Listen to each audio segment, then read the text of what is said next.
Good morning, Kuhner country. Okay, my friends, boy, oh boy, oh boy. Oh, karma's a bee, as they say. What goes around comes around. New York State Attorney General Letitia James. Yep, that Letitia James. The one who waged a relentless lawfare campaign against President Trump on bogus civil fraud charges in order to rig the 2024 election. The woman who did everything in her power to bankrupt, or at least try to bankrupt, President Trump and to make him fall from grace and to end his political aspirations and prevent him from running for president in 2024, has now been indicted. A federal grand jury in Virginia indicted New York State Attorney General Letitia James last night, or late in the evening, on two charges. One, bank fraud. Two, making false claims to an institution.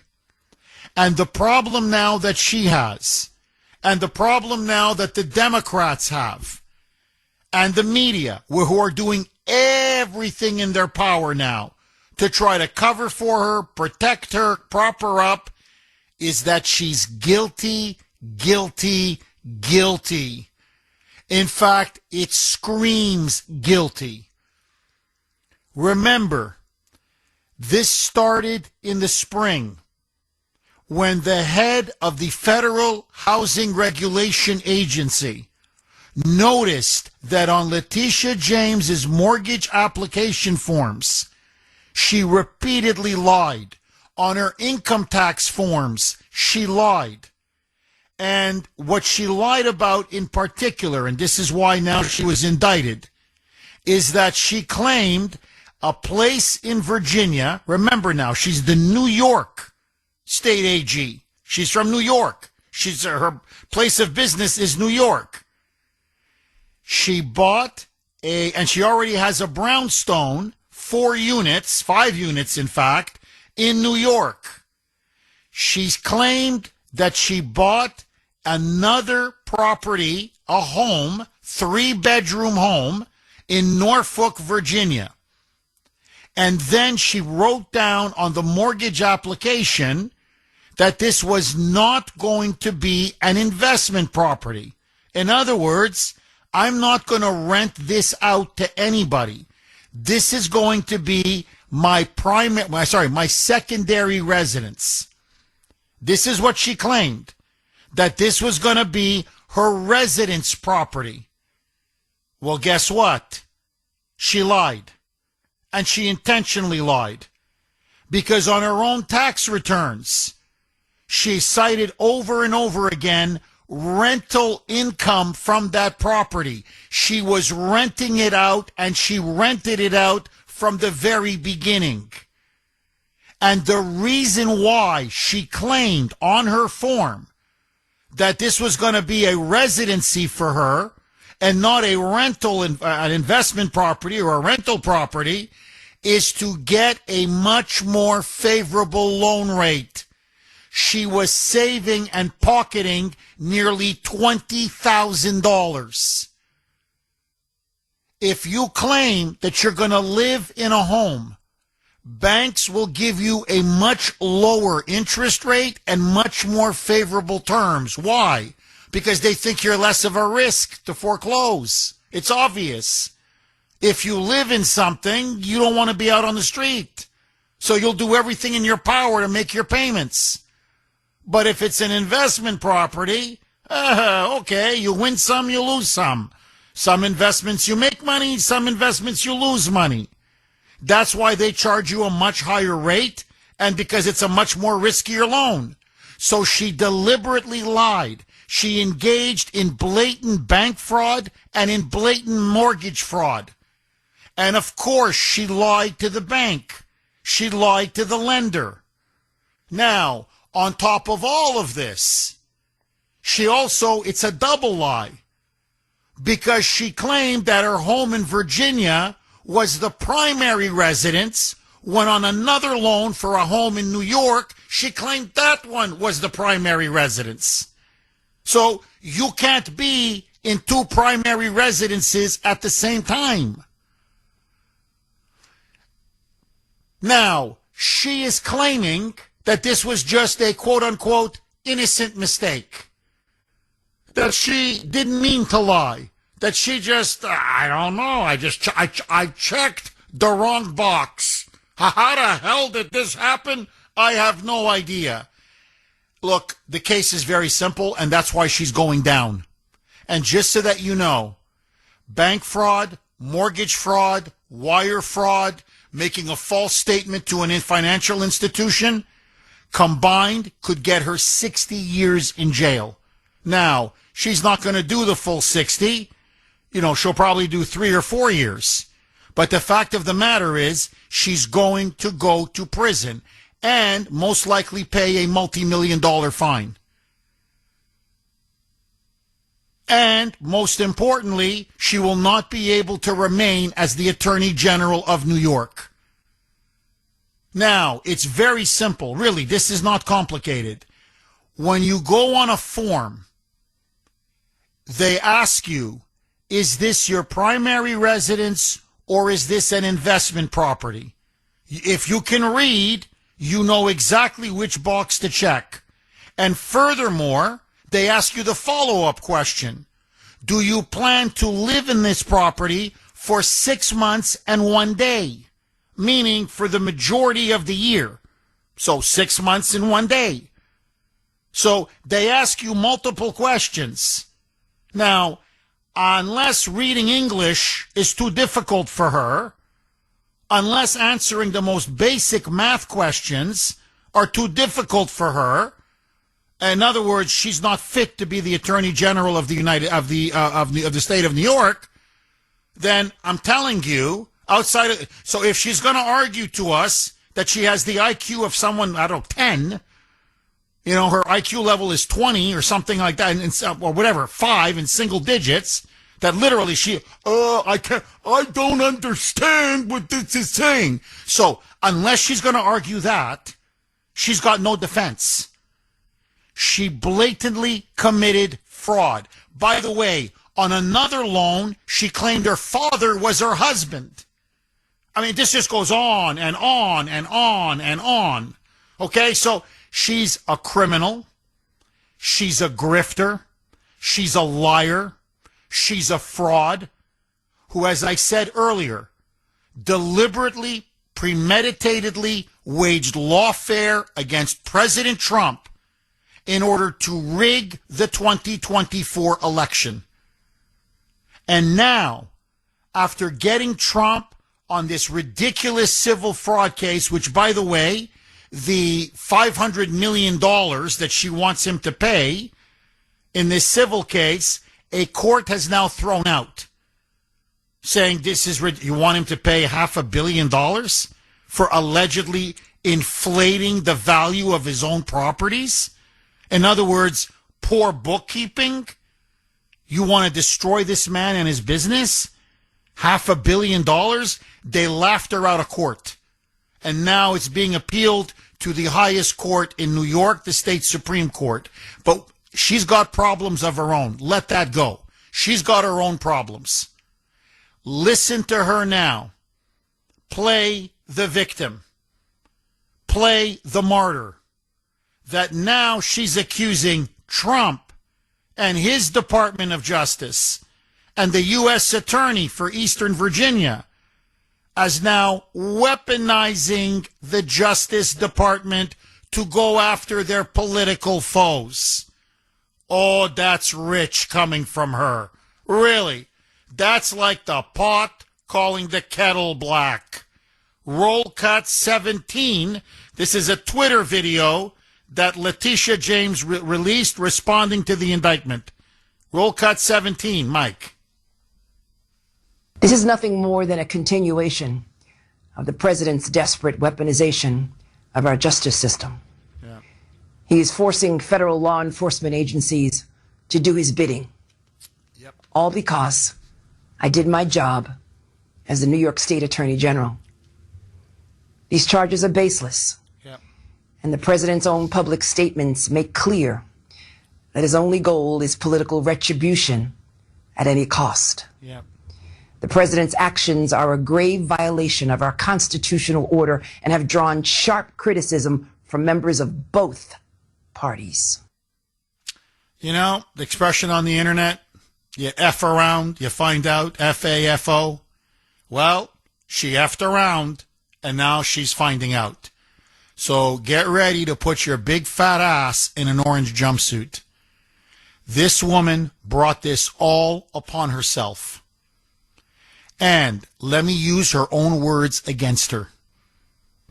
No one is above the law. She said it against Trump over and over and over. Yeah! Oh, boy. Oh, Letitia James is not happy. She's not a happy woman today. 617-266-6868 is the number. Jeff Kuhner, Boston's bulldozer, here on the great WRKO. Larry makes an absolutely brilliant point. He messaged me, "Good morning, Jeff." Well, good morning to you, Larry. Her bigger downfall is all throughout the Trump civil trial. She kept going on TV and saying she's an expert in real estate law. Now, that is so true. If you remember, throughout that entire civil fraud case, no one is above the law. No one is above the law. No one is above the law. All she did was hold press conference after press conference after press conference. And she said, no one knows real estate better than me. Nobody knows real estate law, real estate regulations, rules, ethical codes, legal codes, more than I do. That's my ballywick. That's my expertise. Okay.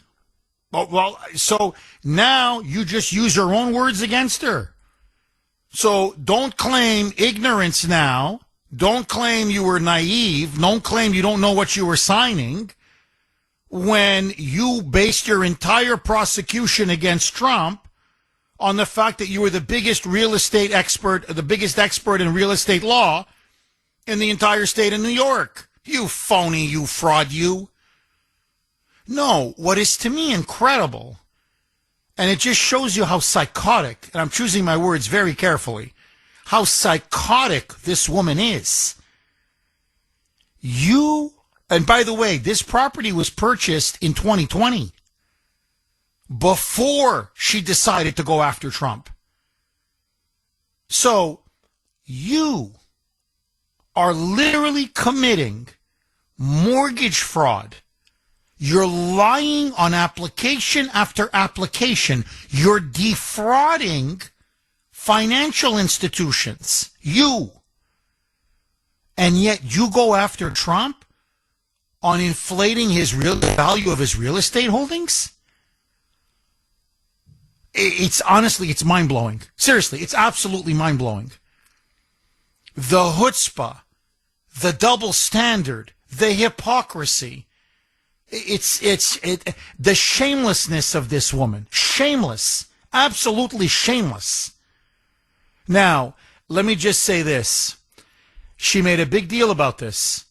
She did press conference after press conference. If you remember,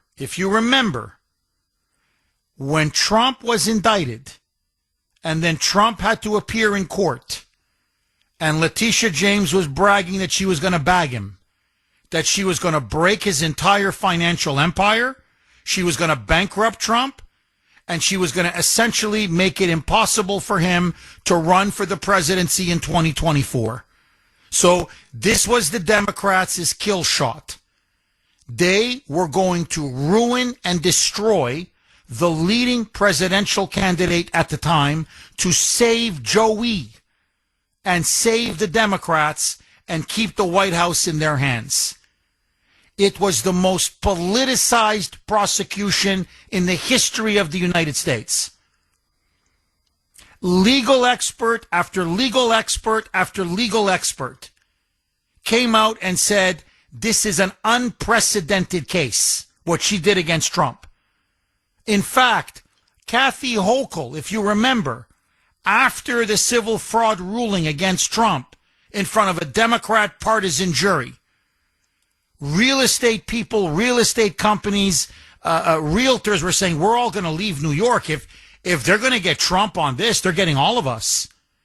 And Kathy Hochul came out, and if you remember, she said this was a unique case, i.e., it's Trump. We will not prosecute anyone else for these sorts of these sorts of actions or behavior, as she put it. In other words, hey, look, we bent the law, we twisted the law, we manipulated the law, we fabricated the charges in order to get him. We're not going to get you. We just want to get him.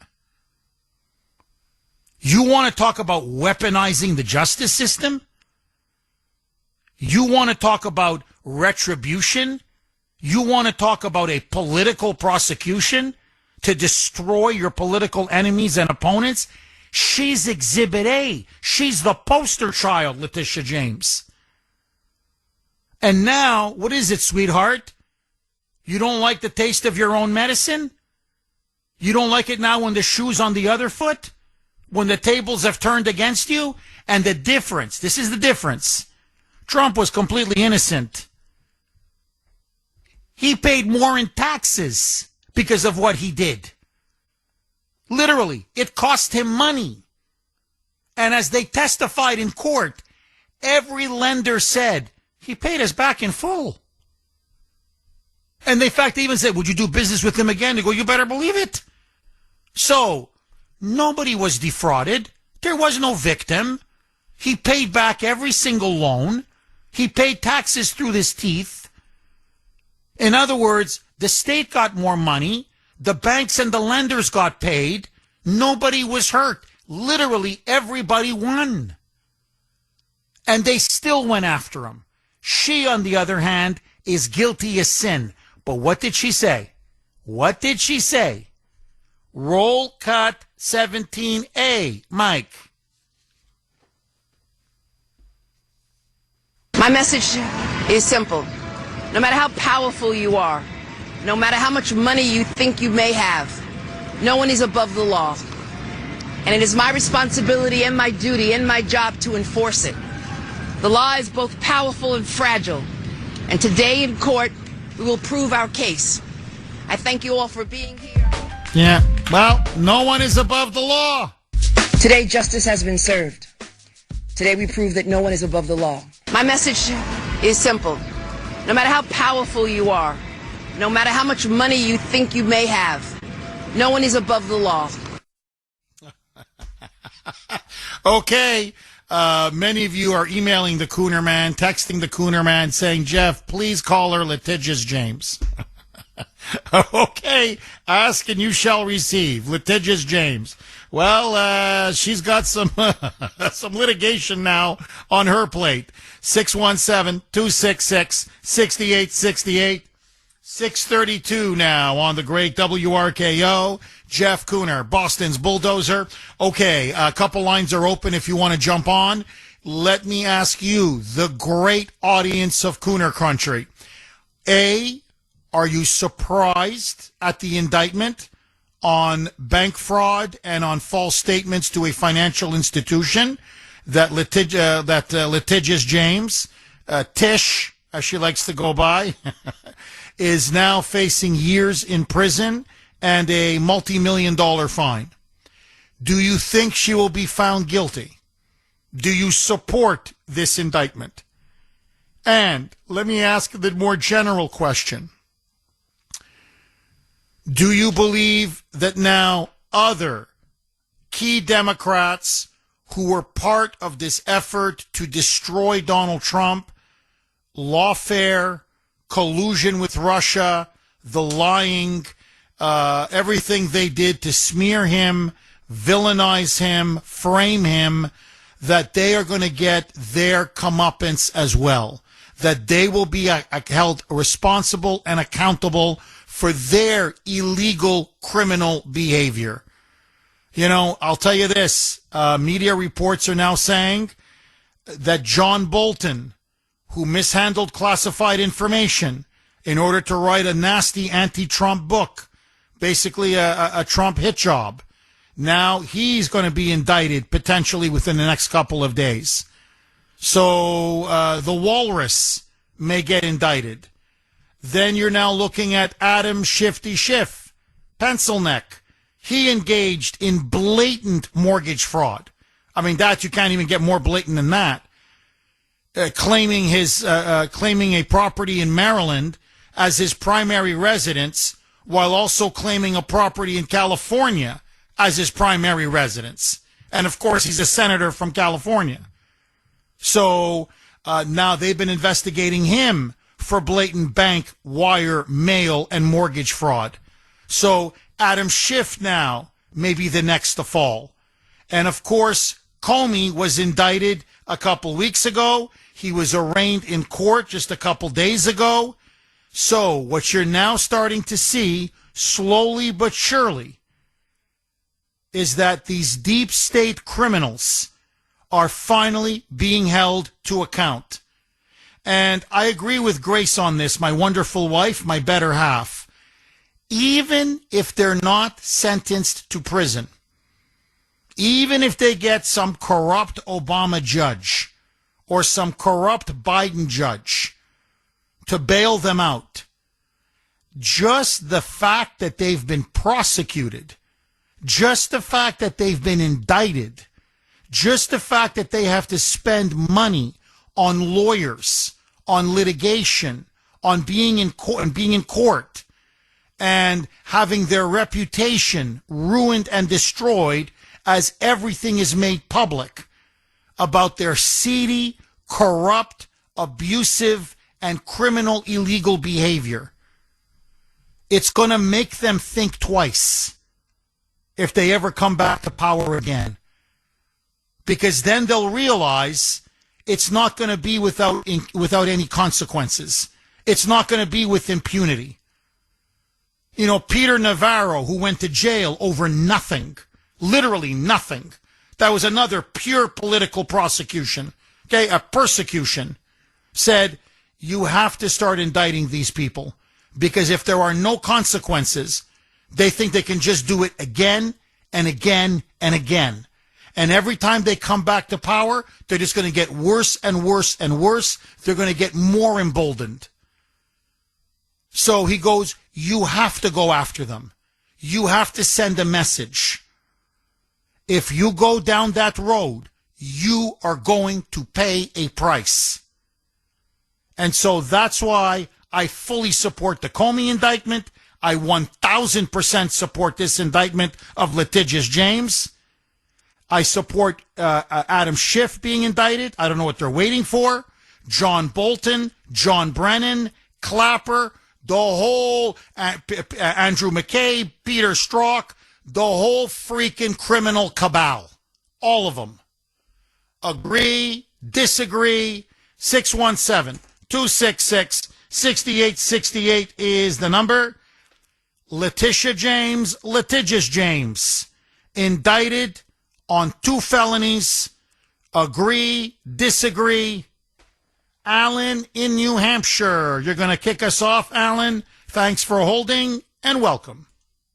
Jeff, I'm not hopeful about getting guilty verdicts, and I think that's where the crux of the matter is. If we don't get guilty verdicts on any of these people, then our country is lost. People, their side has decided that we're not going to fight fair, and, you know, the Eugene Carroll verdict was a scary one to me. People don't believe that he actually digitally raped somebody in a dressing room. They just don't. They punished him for his speech. They didn't like what Trump said, so they held him accountable for something he didn't do.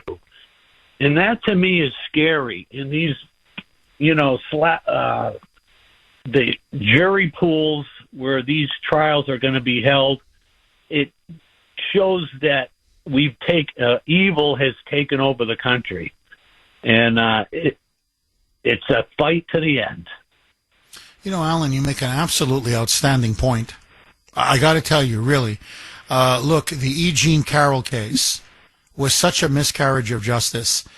The defense literally found the smoking gun, not emails, in which she admitted that she got the whole idea from an episode of Law and Order. The whole thing about going to that store, the floor, being digitally raped against her will, you know, in that little changing room area. The whole thing was a fantasy of her mind. And no witnesses, no one can corroborate a single word that she said. The judge wouldn't allow the exculpatory evidence in.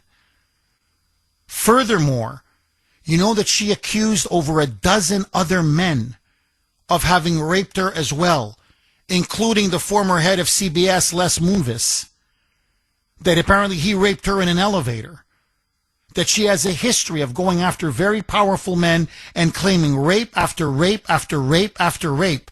He wouldn't allow that in, the judge. I mean, I could go on and on.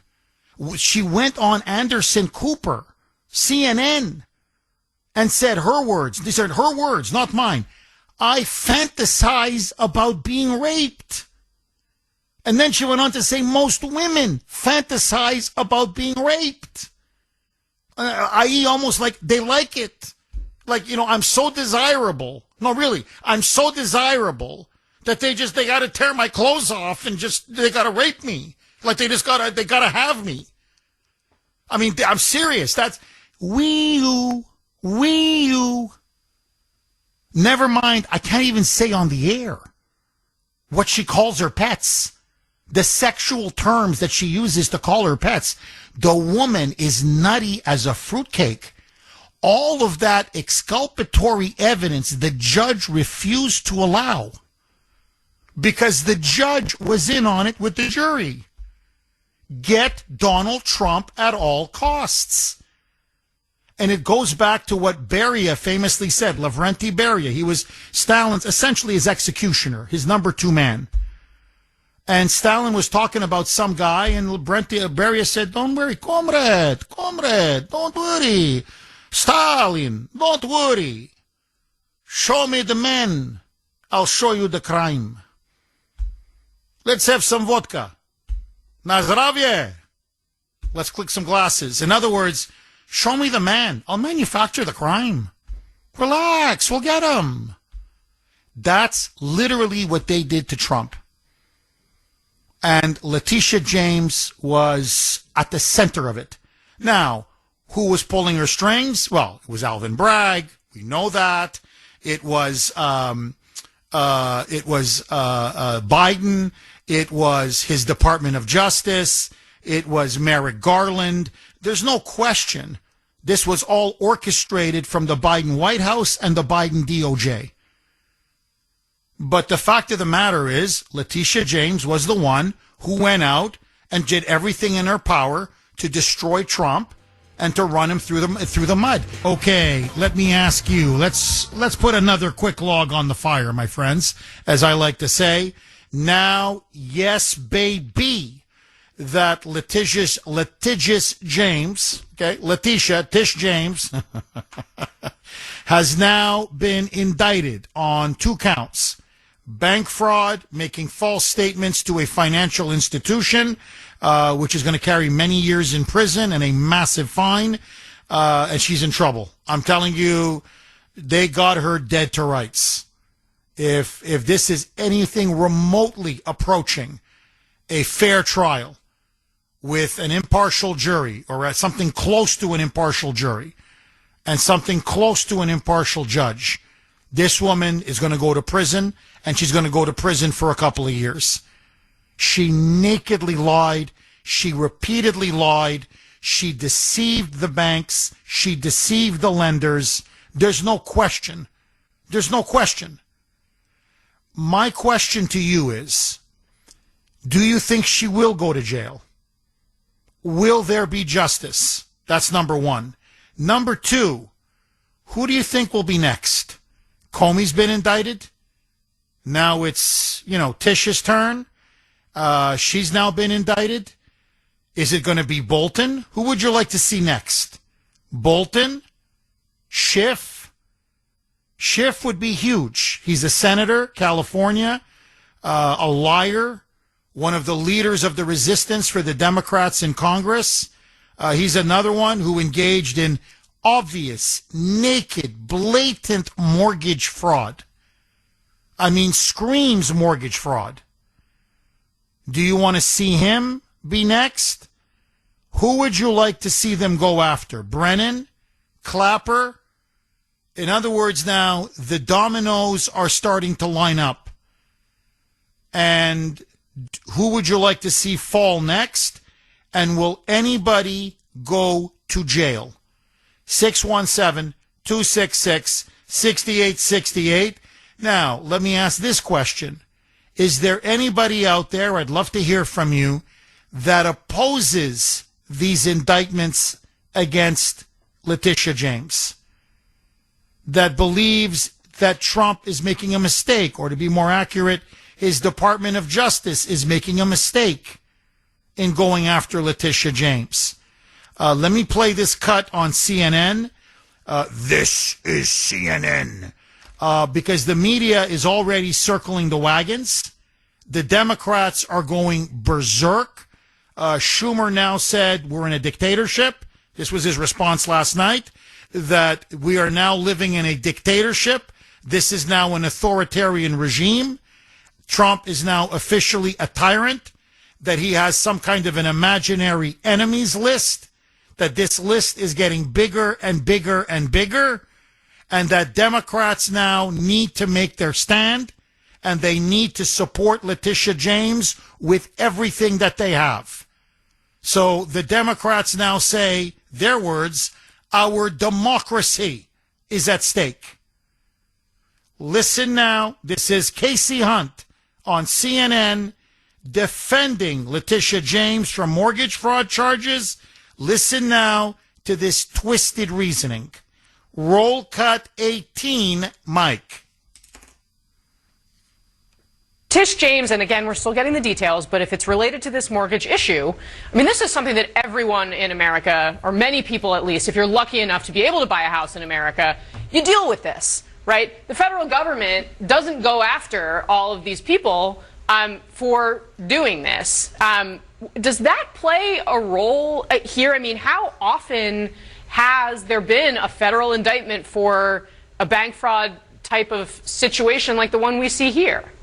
Yeah, I mean, I think it's a huge difference, right? Because what Comey was charged with is essentially a process crime. And you're exactly right. It doesn't go to sort of the underlying, wrongness. It's perhaps something he said, back in 2017, but it's a process crime.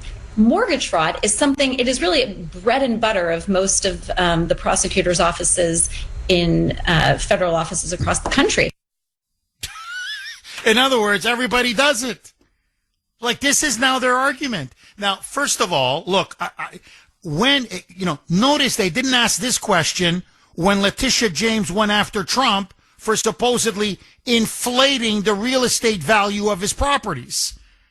Because that was never done before. Ever. In the history of the state of New York. Ever. So, no one ever said, everybody does. Because I'm telling you, in New York, everybody does it. Everybody does it.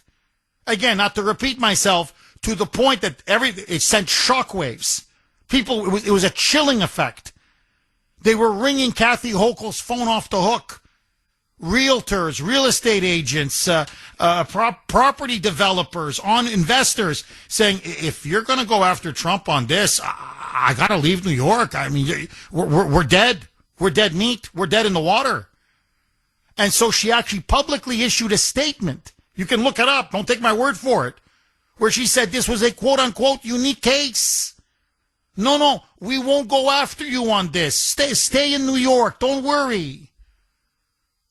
So notice they didn't say, geez, everybody does it. How could you go after this? How common is this? these kinds of cases. Then get them. Just get them. Bankrupt him, get him. Just $500 million and you finish him and his family off. Notice, they didn't say that. That's number one. Number two, call me crazy. Maybe it's me. Maybe it's my upbringing. Maybe it's my parents. I don't know, okay? Maybe I won too many homilies in church. I don't know, okay? But I don't lie on my mortgage application form. I don't know. Maybe I'm a sucker. I don't know, okay? But I don't lie on my mortgage application form. When I tell a lender this is my primary residence, it's my primary residence. Now, just so that you know, we did buy a townhome in Maryland, right? I used to live outside of Washington, D.C. When we left Maryland, we told the bank, this is no longer our residence. We're going to rent it out. It's now an investment property. So I fully disclosed everything to the bank.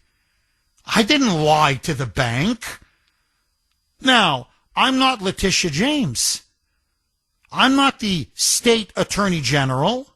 I told the truth. I understood the difference between a residency and an investment property. And I'm not the world's biggest expert in real estate law, according to what she said about herself. So, no, are you going to be living at that property of yours, that townhome in Maryland, for over 6 months, 6 months and 1 day? No. No, we're moving up to the Boston area. That's it, sayonara. But we want to keep this, frankly, between you and me. I shouldn't even be saying this, but we're hoping to eventually pay it down, and that's going to be the college fund, if we sell it, for Ashton and Ava. That's the little nest egg that we have for our kids, so they're not going to be burdened with debt, okay? But Grace is going to get mad at me for saying this because I'm divulging personal stuff. But anyway, here it is. That's why my family calls me Leaky Faucet. Okay, that's their nickname for me because I just leak and leak and leak. But anyway, so yeah, I have an investment property, and it's categorized as an investment property after it was my primary residence. This woman never even lived. She never stepped a foot in that Norfolk, Virginia home.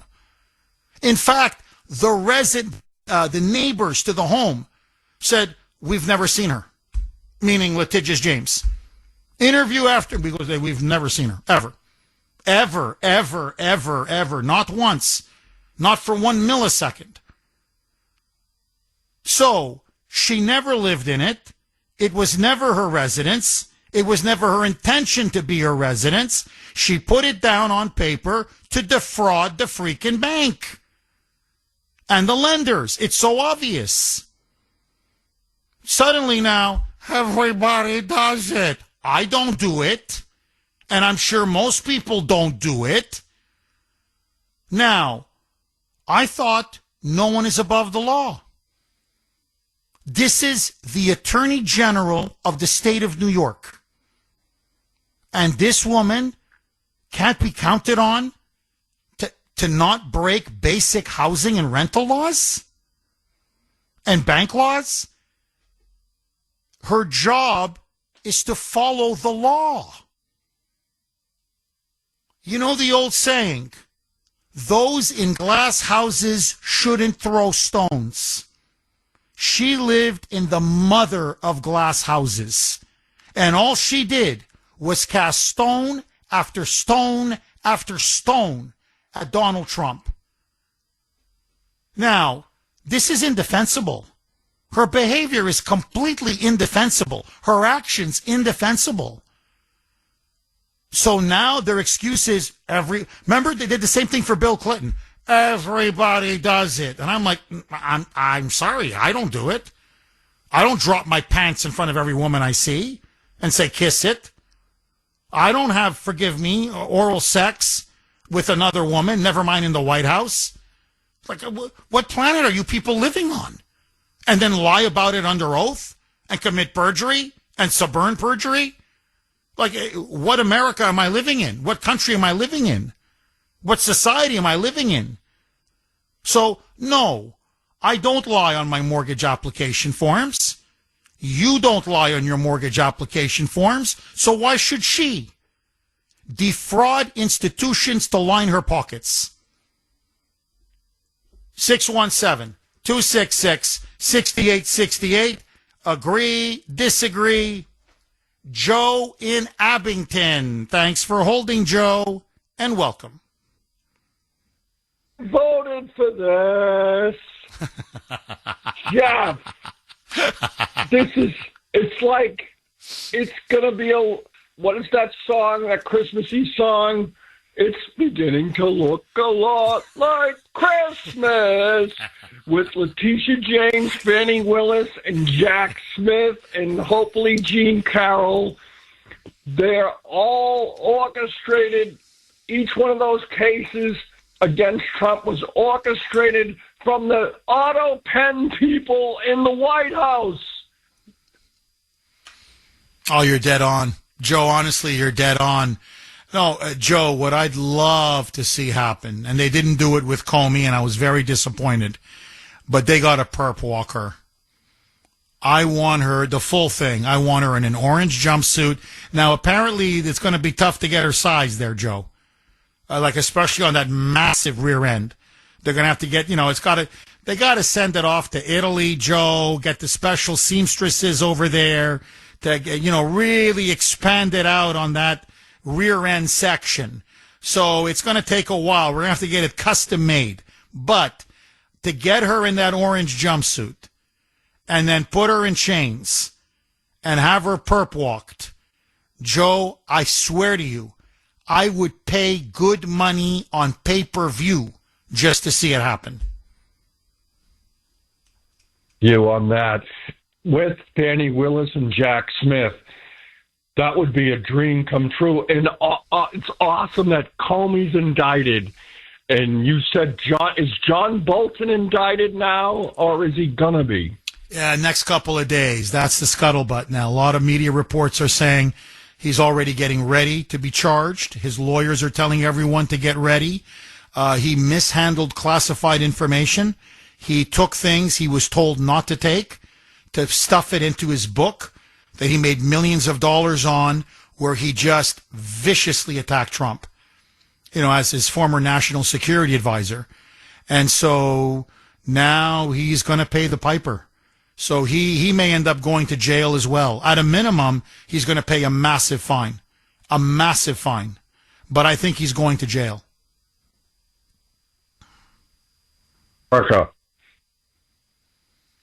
Joe, I got to tell you, it's starting to look better and better now. I mean, we're getting there now. It took a little while, but we're getting there, Joe. Joe, I agree with you. We voted for this. And that's why I'm happy Trump is now following through. Thank you very much for that call, Joe. 617-266-6868. All of those who weaponized our justice system, all of these deep state criminals that tried to bankrupt Trump, imprison Trump, ruin and destroy Trump, they need to be held accountable. Period. Full stop. Agree, disagree. Victor in Georgetown. Thanks for holding, Victor, and welcome. Kuhner man, it's a great day in the country. My background, I'm a mortgage banker and an investor. So this thing with Letitia is bigger than her cheating on her paperwork to get a lower rate. Let me give you an example. If you're getting a mortgage loan for a house that you live in, it's like playing baseball. No one's going to get hurt, maybe occasionally, very rarely. But when she put down that her multi-unit was a 1-to-4 family, taking it out of the investor, was that your phone or mine? I don't know. It certainly wasn't my phone, Victor. All right, no worries. So all of a sudden, it's not an investment property. Now to the investor, it's not a baseball game; it's a football game where people can get their heads taken off as an investor. So she cheated not only on the rate, but she cheated on the investment aspect of it and on the owner-occupied. So it's like really lying to the investor group that's putting up that money. It is a criminal act. This is not something that people normally do to get a lower rate. It's much bigger than that. But she's part of the thugocracy that runs this country.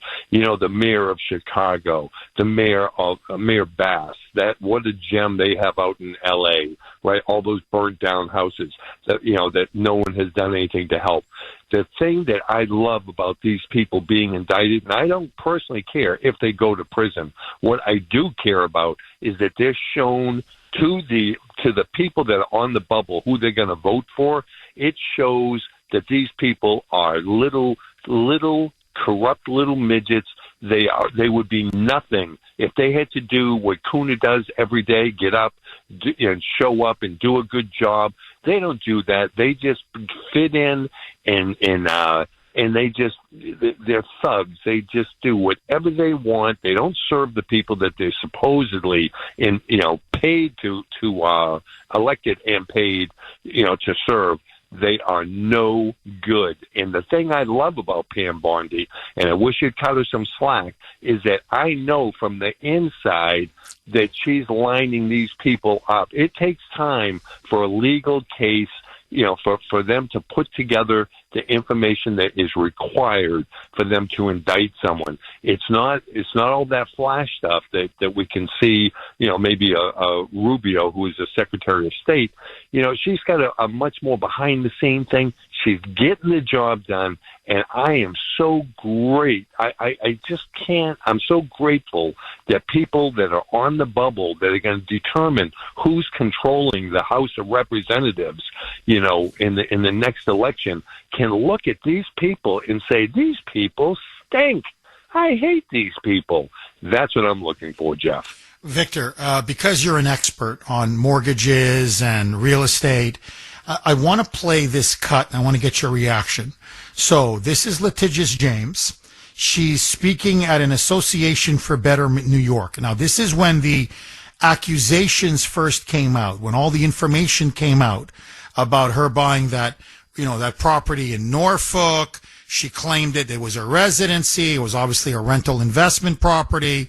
Then she lied about her brownstone in New York, saying it was only 4 units when in fact it was 5 units. So that she was caught, rigging the system to defraud banks and institutions, investors, and also to get herself a sweetheart deal to line her pockets. This is the excuse that she made, and I want to get your take. Roll cut 17F, Mike. This investigation into me is nothing more than retribution. It's baseless. It has to do with the fact that on a power of attorney, I mistakenly indicated that I was a state of Virginia, but prior to that, I had indicated to the mortgage broker that in fact, in bold cap letters, that I am not a resident of Virginia and never will be. And in the mortgage application, I indicated that I would not live in Virginia and I was not a resident. They just took the power of attorney and they're using that as a basis for enforcement for their investigation, when in reality, power of attorney was never used to determine my eligibility for a mortgage for my niece for a home in the state of Virginia. My niece who has children, and because I am I wanted her to have a home. So it was a power of attorney issue with her niece. She intended for her niece to live in the house in Norfolk with her 2 children, even though her niece and her 2 children never did live in the house in Norfolk. But essentially, it's paperwork, it's power of attorney, it's just these boxes. She didn't check the right boxes. It's all one big misunderstanding. What say you, Victor? There's a pesky little problem with her little argument, and I know she's really not qualified. She's only the attorney general, right? All of us are qualified to get it right, but she's the attorney general, so she can't figure out this complicated stuff, except for one thing, Jeff. At the bottom of that application, it says, I'm signing this under the penalties of perjury. In other words, this information, I'm telling you folks, this is information that I know is correct. And her little signature is there. So all that rest of that stuff is part of the thugocracy. It's all part of the game. And I'll tell you someone else who is sweating a lot, Jeff, and to all the crooked appraisers out there that destroyed the real estate industry by just fabricating values, the appraiser that took that 5 unit and signed off that it was a 4 unit because he signs under the penalties of perjury, that guy better be packing his stuff and heading to England, baby. He better be getting out of this country because he is going down also. See, Pam Bondi knows this stuff, and she's lining up this stuff, so she's got to be a little bit on the quiet side. But these people are going to burn in hell and show the American people that these people running the country in these blue cities and blue states are thugs. They are not worth your vote. Oh, they're Please. criminals. You nailed it. They're criminals. Victor, from your lips to God's ears, thank you so much for that call. 617-266-6868. Okay, I want to ask all of you. A couple lines are open if you want to jump on. Letitia James, litigious James, as we like to call her, has been indicted now on 2 counts. The Democrats are in absolute shock. The media is melting down. Today we prove that no one is above the law. For years, Donald Trump engaged in deceptive business practices and tremendous fraud. Donald Trump falsely, knowingly, inflated his net worth by billions of dollars to unjustly enrich himself, his family, and to cheat the system. Yeah. Oh, boy. Oh, what goes around comes around, huh? 7:19 on the great WRKO. Jeff Kuhner, Boston's bulldozer. That was litigious James. That was Tish. After the ruling, the civil fraud ruling against Trump, nearly $500 million. Now remember, the banks got paid. The lenders all got paid. In fact, they all said, we do business with Trump again. In fact, they called him, quote unquote, a whale, meaning like a great catch. They go, oh my God, he paid to the penny. So who got defrauded? Nobody got defrauded. And as I said earlier, because the properties were inflated, he ended up paying more in taxes, both to the state of New York and to the city of New York. So, so it was an obvious witch hunt, okay? Now, I want to ask all of you, because a lot of you are saying, Jeff, this is a great day in America. We got to keep going. Finally, now the dominoes are starting to fall, and I agree. But Comey was just recently arraigned, and now obviously James last night, the announcement that she's being indicted on 2 major felonies, bank fraud and making a false statement or a false claim to a financial institution. She literally now could go to jail for years and face a massive multi-million-dollar fine. If you could only have one go to jail, and I know, your answer is we want them both. We want both. I'm with you. I want them both too. But let's say a genie out of a bottle, comes out and says, no. There's only one that's going to go to jail. You only can pick one. You're not going to get 2. You're not going to get 0, but you're not going to get 2. Which of the 2, Comey or Letitia James, would you rather see go to jail? I know you want both. I get it. But I'm just saying, if you can only pick one, and they say, okay, look, like a Roman governor, I'll give you this or I'll give you this. In other words, I can only give you one. So either litigious James with a special, massive jumpsuit, tailor-made for her, extra big on the rear end, you can get her, or you can get Comey. You can get that scumbag. Who would you rather see go to jail? Comey or James? 617-266-6868 is the number. This is from Robert on Messenger. Jeff, great and happy show today, but the poll question of the day should be, you guys are having a lot of fun out there, I got to say. Quote, what size orange jumpsuit will Letitia James wear? A, XL, B, double XL or greater? That's from Bob. Bob in New Hampshire. It's definitely B. No, Bob, I think it's more like double XL or B, triple XL or greater. 617-266-6868 is the number. Okay, very quickly, because I want to go to the phone lines. This was Letitia James on the campaign trail. This was when she first ran for the Attorney General for the state of New York. Now, remember, there was nothing about Donald Trump. There was no evidence. There was no investigation. There was nothing.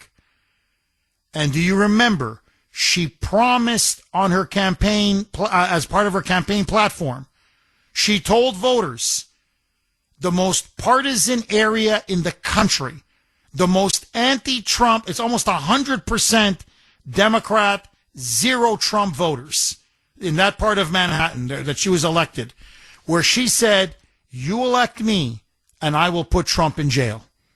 On what? It doesn't matter. We'll get him on something, but I will get him. I guarantee you. We'll get him on anything, but we are going to get him. Listen now to Letitia James. Roll cut. This was when she was first running for AG. Roll cut 17E, Mike. And what would you say to people who say, oh, I'm not going to bother to register to vote because my voice doesn't make a difference, or I'm just one person? I say one name, Donald Trump. That should motivate you. Get off your ass and vote. Will you sue him for us? Oh, we're going to definitely sue him. We're going to be a real pain in the ass. He's going to know my name personally. I love it. He probably does already. I love it. I'm going to be a real pain in the ass. Oh, we'll sue him. We'll definitely sue him.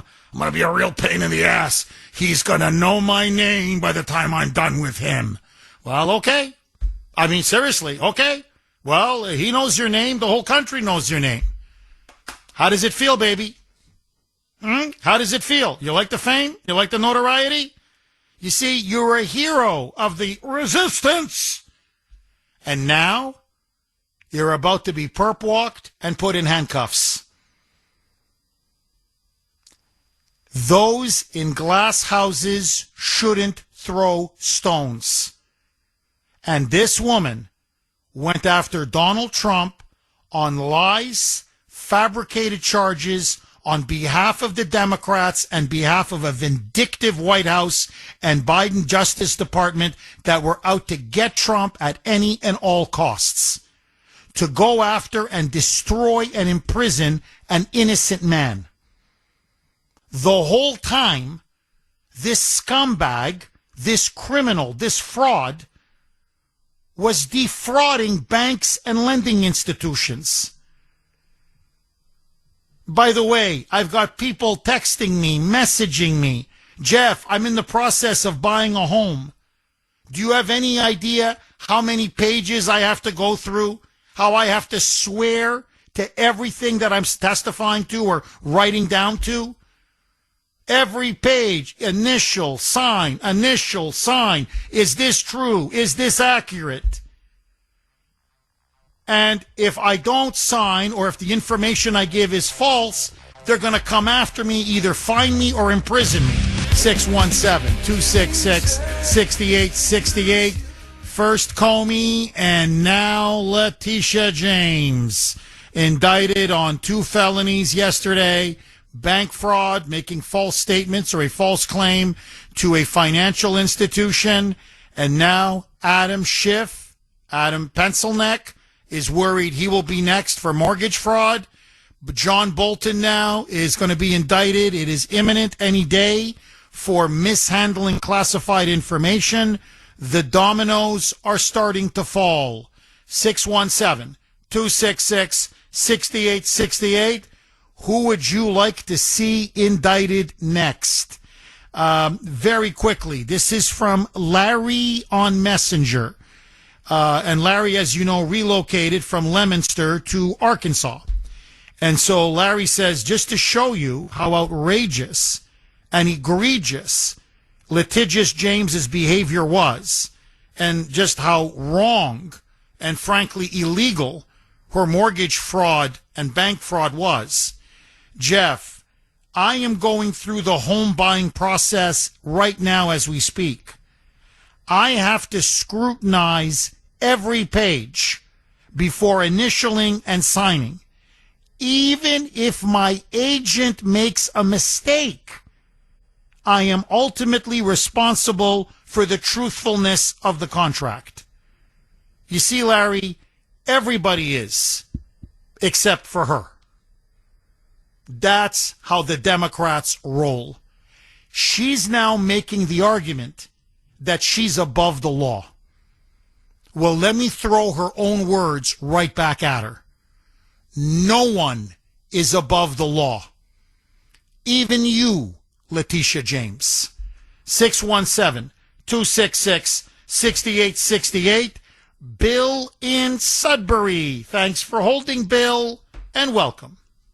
Hello, good morning. Good morning, Jeff. Hi, Bill. Well, there's one other guy who's above the law, and that's the president. Because when you point to her and you say, hey, you signed at the bottom of the page, you're responsible. But then when it goes over to his side of the story, you say, oh, it's a clerical error. It was done by, the bar is very low.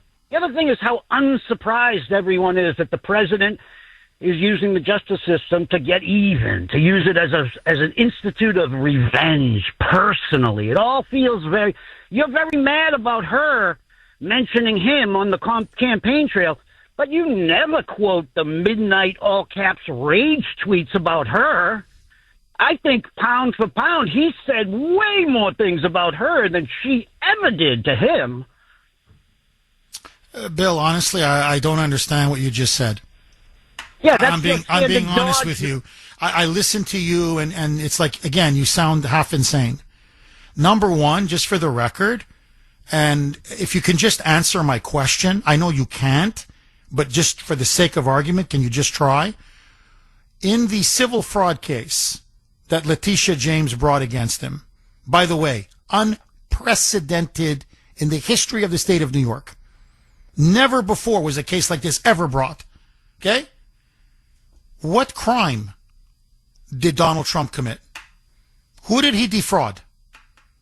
Just answer the simple question. Who was the victim? Who did he defraud? Go. He was found guilty by the court of the United States. No. Forget whether he was found guilty or not, because that case has now been tossed. So the judgment has been completely tossed. He doesn't owe the state of New York zero, a penny. So that's been overthrown on appeal. Okay? She's now appealing to the Supreme Court. So that initial ruling was overthrown. So again, just answer my question. Don't give me baloney. Don't lie. Don't be crazy. Try to be sober and rational for a second. Who did he defraud? Who was his victim? Who did he hurt? Answer the question. Isn't that true for her as well? She defrauded the bank. Everybody got paid. Everybody would continue doing business. No, absolutely not. Okay, so you're admitting that there was no victim. So that means there should never have been a case. It's obvious. No victim, no case. No defrauding, no case. So it was a pure political witch hunt. So who weaponized the justice system first? It was you, your party, the Democrats, and you cheered it on. Now, as for Letitia James, now, I'm sorry, Bill, I don't mean to be insulting, but now you're really revealing yourself to be an absolute moron. Because, as everybody states, when you lie on your mortgage application, you get much more favorable rates. And you're defrauding the bank. You're defrauding the financial institution because they're giving you a better rate, which means you're putting more money in your pocket that otherwise you'd have to pay to the bank. So who got defrauded? The bank. Who got defrauded? The lending institution. Because they are out tens and tens of thousands of dollars that they should have been paid. So you want to know who the victim is? The victim is the banks, the institutions, the investors, and the lender. That's why it's such a serious felony. Remember, her case was a civil fraud case. This is a criminal case, and they are 2 felonies. Do you understand the difference, Bill? Hello? Who is he going to blame when it falls apart in a few weeks? Is it going to be No. We don't know if it's going to fall apart. It's not going to fall apart. You said to me that he defrauded people under Letitia James. Now you said he didn't. So then you said, hold on, Jeff, but who did she defraud? I just told you who she defrauded. One the president points to should immediately be sent to prison. We know that.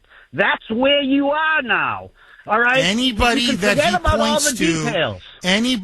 he points to should go to prison. Is that what you're telling me? That is your position now. When did I ever say that? Your position. When? No, just tell me. When did I ever say that? Every single day you have a group who should be jailed, who should be arrested, who should be tried. That's your thing now. And I love when you talk about political prosecutions. What do you think this is? You guys are cheering for it. Oh, yeah, go get all your enemies. It's not like there isn't other things for the president to be doing. No. There are countless political enemies that Trump is not going after. You go after the people who committed crimes in order to destroy or falsely imprison Donald Trump. The only people that weaponized the justice system were you. I mean, you guys sent over 1,000 January 6ers to prison over effing nothing. You put old ladies in prison for 10 years because they went to the bathroom in the Capitol on January 6th as they took pictures with police officers. You guys put Bannon in jail. You put Navarro in jail. You put Paul Manafort in jail. You bankrupted Michael Flynn and wanted him in jail. There was nobody you guys didn't want to put in prison. Hell, you're the one. I'm sorry, but you got real chutzpah calling this show and complaining. You're the one who called for me to be murdered. You're the one that called for this audience to be murdered. You're the one that said we should all be murdered or jailed. You said that. Biden was the one who said we were all terrorists and insurrectionists and a threat to an enemy of the state and an enemy of the republic. And that he had all the guns and all the jets and all the missiles and that we better be careful. So now when Trump says, no, you commit real crimes, you're going to go to jail. And your party is full of criminals. Every single one of them. Comey is a criminal. Letitia James is a criminal. Adam Schiff is a criminal. John Brennan is a criminal. The Democratic criminal cabal now starts to unravel, my friends. James Comey indicted first, and now it's Letitia James's turn. Indicted yesterday on 2 counts, bank fraud, false statement to a financial institution. The penalty, they're both felonies, forgive me. They carry many years in prison and a massive multi-million-dollar fine. Jeff Kuhner, Boston's bulldozer, $7.50 now on the great WRKO. Let me ask all of you this, because I'm getting a lot of text messages.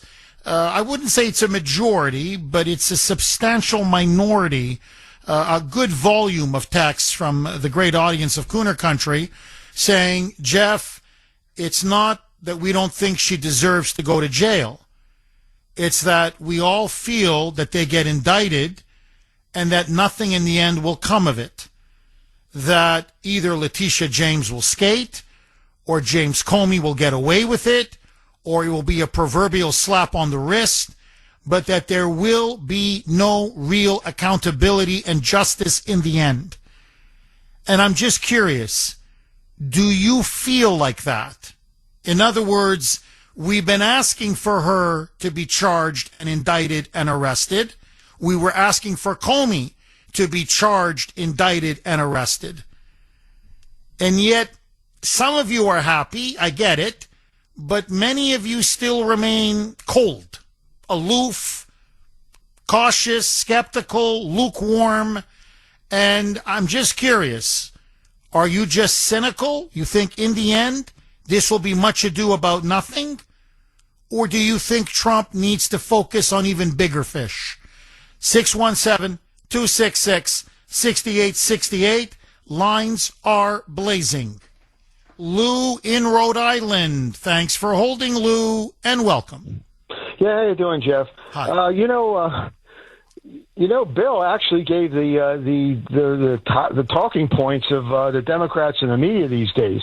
That's it. It's going to be made all about Trump, of course, and that Trump is a dictator and he can go get anybody that he wants and all that stuff. That's their typical talking point, and he's just spouting it out, puppeting it out there for you. But the thing is, with this case.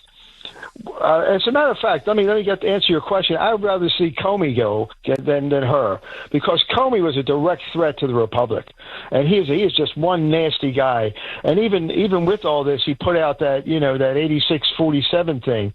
He is just one nasty guy, and I'd like to see him be the one who's actually prosecuted, tried, and convicted. Letitia James is a hypocrite. That's basically what she is. And they're going to basically say that she's a victim of Trump and it's a racial thing and all that kind of stuff. But I'd like to see her, but she did she has all those quotes, no one is above the law, and she's not above the law, and she's committing this bank fraud. Now, the thing that about what Larry was saying before about him going through all that stuff to get a house, and your other real estate person calling before, none of them, and then neither do you or I or anybody else, are funded by the Democratic Attorneys General Association of the United States. That's who's funding and backing her defense.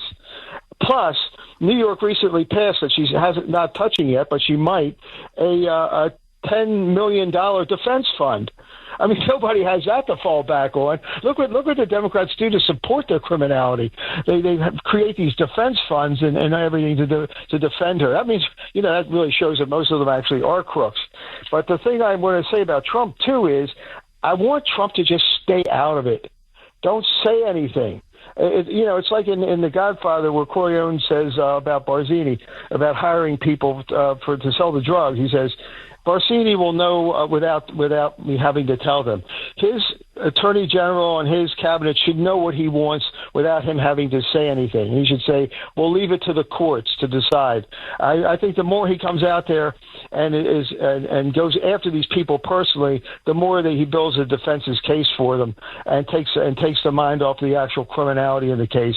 And I think he needs to start laying low with these kind of things and really focusing on the bigger fish and his big victories, like he did with his peace deal, and let the Justice Department work for itself. And Bondi should know what he wants him to do, what he wants her to do, rather than just on her own without him having to go out there and say anything. That way, it looks like it is separate, just like with Biden and Garland. Biden, auto pen, he never said anything, but the Justice Department ran ransack over everything.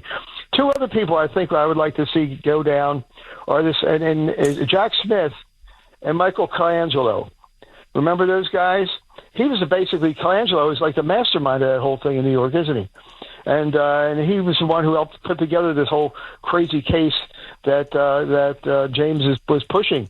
And I think those are two people who I'd like to see go down too, along with the rest of them, Brennan too, and the rest of those people, Clapper, and the rest of those people, and Obama, of course, and Hillary Clinton, of course.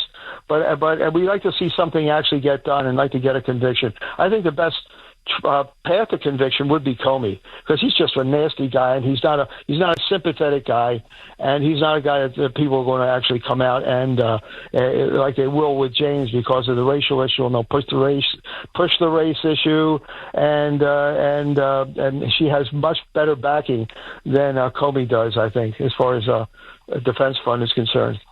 Well, Lou, you make, as usual, really, really good points across the board.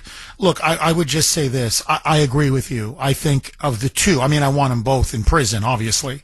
But of the two, I think Comey's the much bigger fish.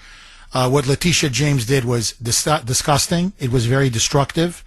She went after a former president, and at the time, the leading presidential candidate, on nothing. Literally on nothing. And she's, to me, more like a low-level mob hitman. That's essentially, or a hit woman. That's what she was. They gave her the order, take him out, and she tried to take him out by literally corrupting and perverting the entire justice system. Comey is a much bigger fish. Comey knows where the bodies are buried.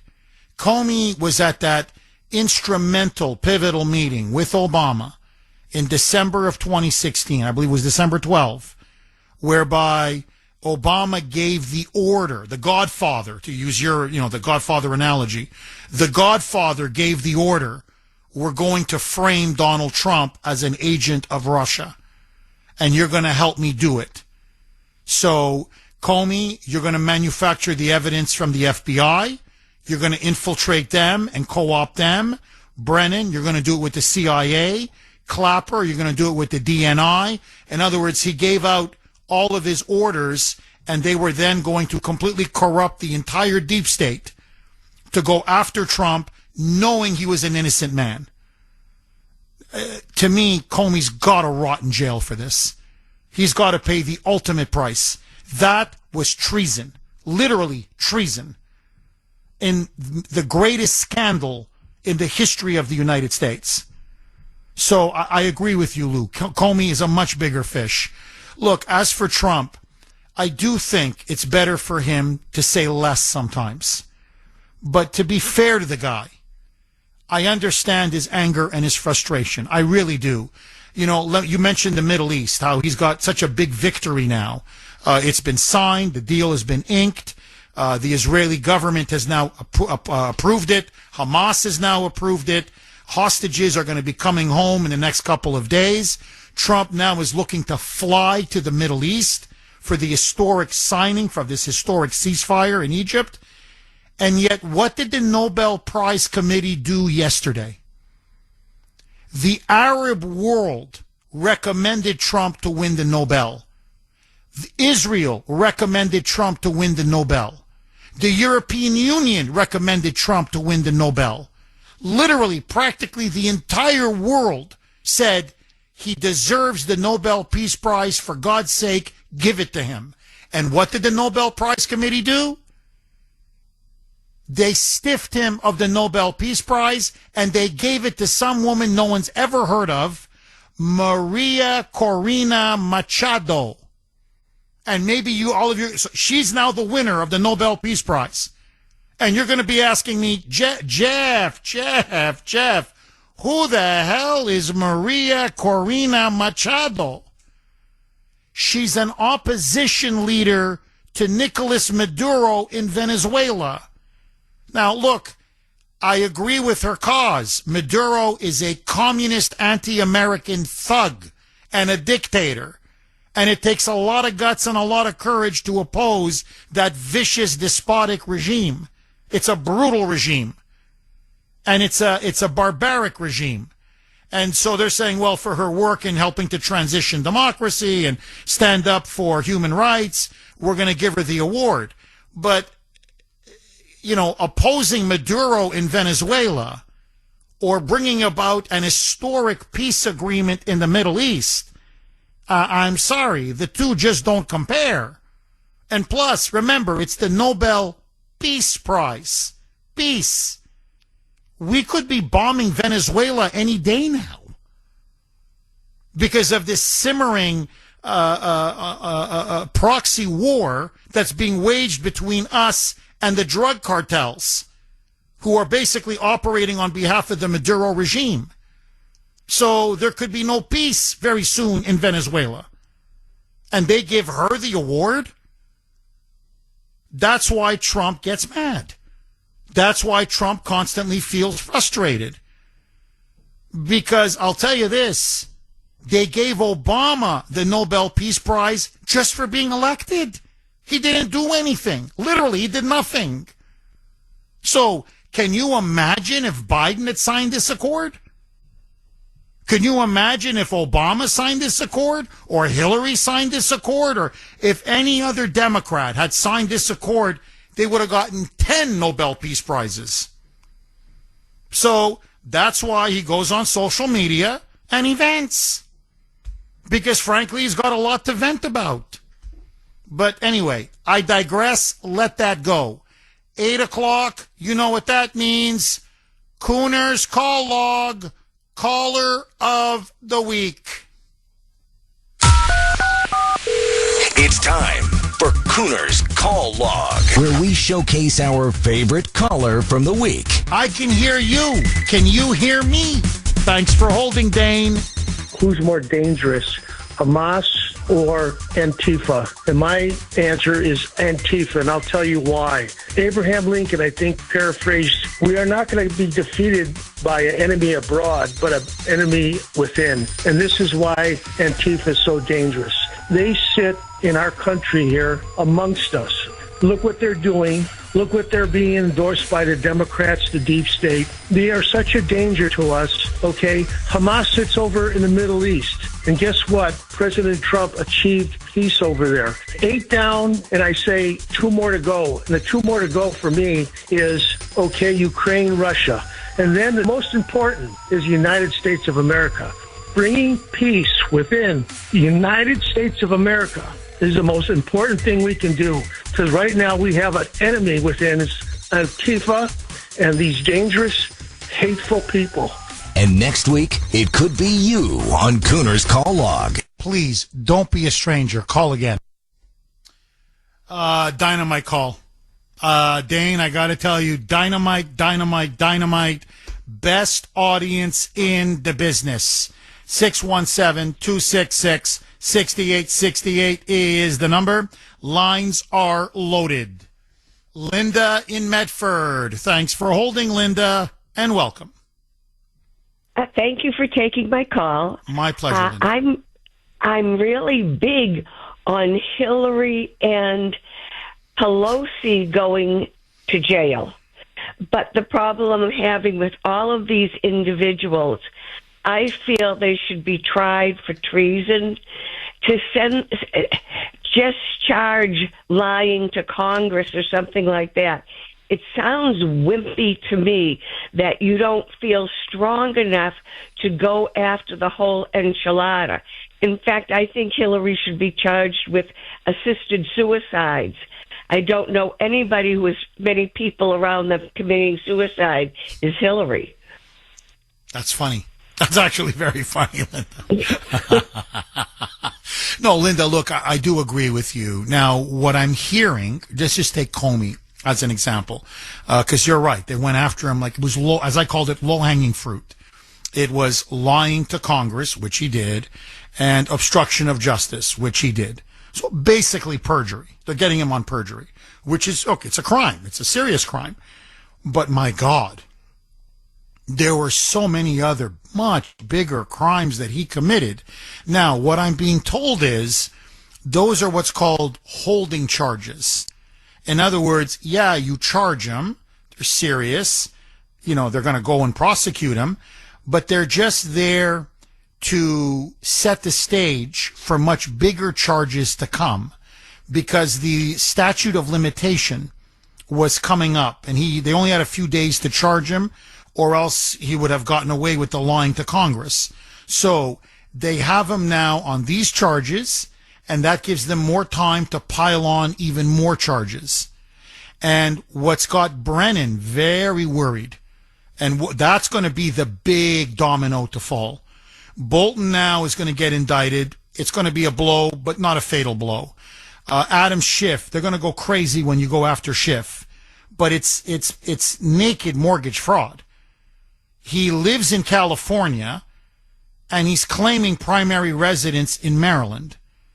And it's obvious that it's not his primary residence. He's hardly ever there.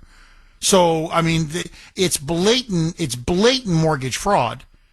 So they're going to get him. They're going to get Schiff on that. And the Democrats are going to melt down because now you're going after a politician, and a powerful politician. But to me, the big prize is Brennan. He oversaw the CIA. He was the one behind the entire Russia collusion hoax. He was the one that was behind the Hunter Biden laptop and the lies about the Hunter Biden laptop. He is one of the arch criminals of the deep state who worked very closely with Obama and Biden to frame Donald Trump. Brennan can offer Obama on a silver platter. And so the way I believe they're operating is they want Comey to offer up Clapper and Brennan, and then Brennan and Clapper will offer up Obama. I believe that's the way they're trying to proceed. So, to me, once they go after Brennan, and apparently Brennan is sweating, he knows he's exposed. He knows he's committed multiple of the most serious crimes imaginable. And he thought he was a protected man. And that's why they thought for sure Trump was not going to win in 2024. And they thought they had him in Butler. Look, I got to tell you, Linda, what I'm becoming now more convinced, the more I read, the more I investigate. You know, for example, and it's slightly off topic, but trust me, it'll all make sense. The Portland Police Department has now been completely infiltrated by militant leftists. Antifa literally has infiltrated the police department. And the Antifa is now almost like a paramilitary group in which the local police literally turned the other way. And they're working in partnership together. The CIA under Brennan was infiltrated by the radical left. The FBI under Comey was infiltrated by the radical left. Our intelligence community under Clapper was infiltrated by the radical left. Under Obama, I know there's many crimes that Obama committed, but I'm telling you, I think the most dangerous is that under his leadership, and he masterminded this, our military, especially our military leadership, was infiltrated by the radical left. Milley is Exhibit A, but there's so many. And so what is now has to be exposed is that, look, I really politically came of age in the 1980s. Okay, I'm what's called a Reagan baby. I loved Reagan. My father loved Reagan. That to the day I die, he will be my president. I love Trump, but that's the president of my youth that really inspired me. And he did win the Cold War without firing a shot. And he did revive the United States. And I believe he saved the United States. And I believe there's never going to be another president like him. I love that old man. You have no idea how much I love that old man. But my point is, I grew up at that time. And so for many, many years, I'm just being honest with you, you tell me U.S. military, conservative. FBI, conservative. CIA, conservative. All these police in general, conservative. Because when I was growing up, those were conservative institutions. Or to be more accurate, they were patriotic institutions. They were pro-America and pro-American institutions. They were on our side. Normal, tax-paying Americans. They were on our side. That's changed. That's completely, I'm not saying there aren't great individual police officers, of course, or people in the CIA or the FBI or wherever, the military, obviously. But what I'm saying is institutionally, they have been infiltrated and co-opted. And we conservatives have to realize, the 1980s are over. What we used to think, the assumptions of 35, 40 years ago are gone. It's a different world. It's a different reality. And so Brennan and Clapper and Comey, that's the key to opening up all of this. This is a can of worms. We need to open it up for the entire country to see. And this all began under Obama. 617-266-6868 is the number. Okay, it is the Kuhner Country poll question of the day. sponsored by Mario's. Mario's quality roofing, siding, and windows. Will Letitia James ever be convicted of mortgage fraud? She was indicted yesterday, bank fraud, mortgage fraud. The question now is, will she be found guilty? Do you think she will be convicted? A, yes. B, no. You can vote on our webpage, wrko.com/Kuhner, wrko.com/Kuhner, Kuhn as in national ER. And of course, last night, super active on X. You can vote on X as well. My handle there, all one word, at the Kuhner Report, at the Kuhner, Kuhner Report, all one word. Right now, very, very interesting. Very interesting. It's close.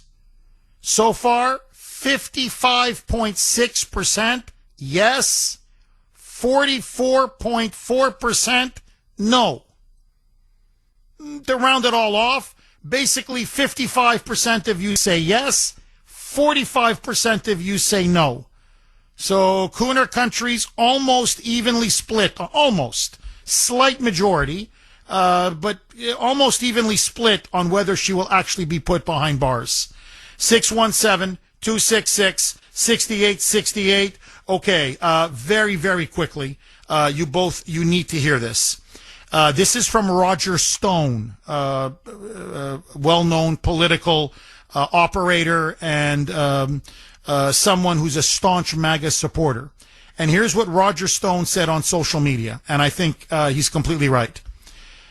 Explain to me why the taxpayers of New York should foot the bill for Letitia James's legal defense on charges regarding her personal conduct rather than her conduct as Attorney General of New York.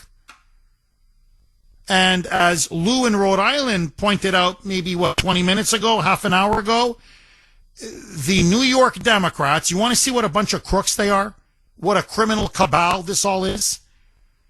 They passed a law to not only give Letitia James the 1-year window to go after President Trump, or else they couldn't go after him, but also to give her a $10 million war chest, basically a legal slush fund, so that if she ever was indicted on any kind of for her behavior as AG or for any of the other crimes that they knew she has been committing, she could have a $10 million legal fund that she could personally dip into so she could pay for the best lawyers in the country. All, by the way, being paid for by the taxpayers of New York. It's on their dime. And Roger Stone's point is, this is not even having anything to do with her official capacity as Attorney General. This is about personal loans that she took out on personal private property in which she was enriching herself to the tune of tens and tens of thousands of dollars. So why are the taxpayers paying for her legal defense? I mean, you want to talk about disgusting corruption. Ay, ay, ay.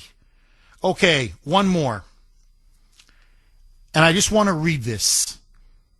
And then I want to ask you who you think said this. This was a post February 16, 2024. So the year of the presidential election. Who do you think wrote this on X?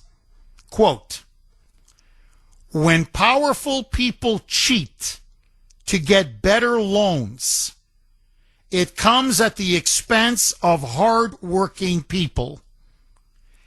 Everyday Americans cannot lie to a bank to get a mortgage, and if they did, our government would throw the book at them. There simply cannot be different rules for different people. Who do you think wrote this? Letitia James.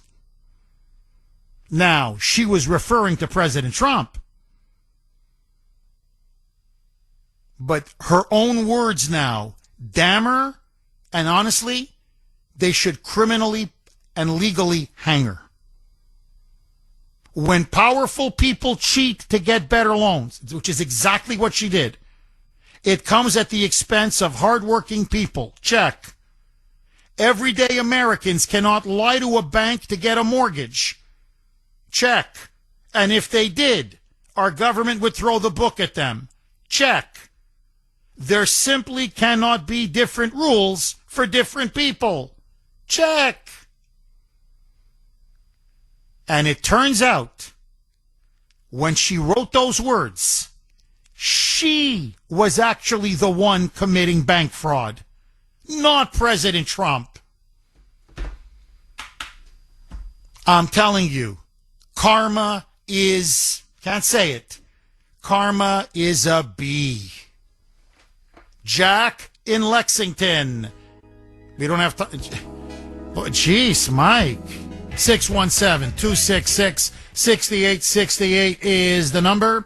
Okay, let me ask all of you a double-barreled question. Number one, now that she's been indicted, thank you, Jesus. Do you think Litigious James, you think Big Tish, will she be found guilty? Will she be put convicted and put behind bars? I'm just curious. And number two, who would you like to see indicted next? Which domino should fall next? 617-266-6868. Jack in Lexington. Thanks for holding, Jack, and welcome. Hey, Jeff, how you doing this morning? Very good. Very good, Jack. Thanks. Thank you for everything you do. You're a historian in many respects, and you're extremely insightful in many topics. So thank you, Jack. I appreciate it. Thank you, sir. Thank you.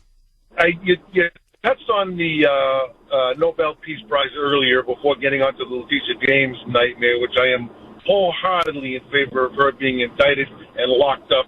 But the way things have gone, I'm not overly confident on that.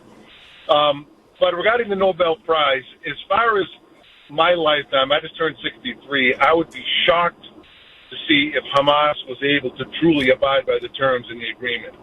I'm sure you'd agree on that as a Middle East. I don't want to call you an expert, but you're pretty damn close.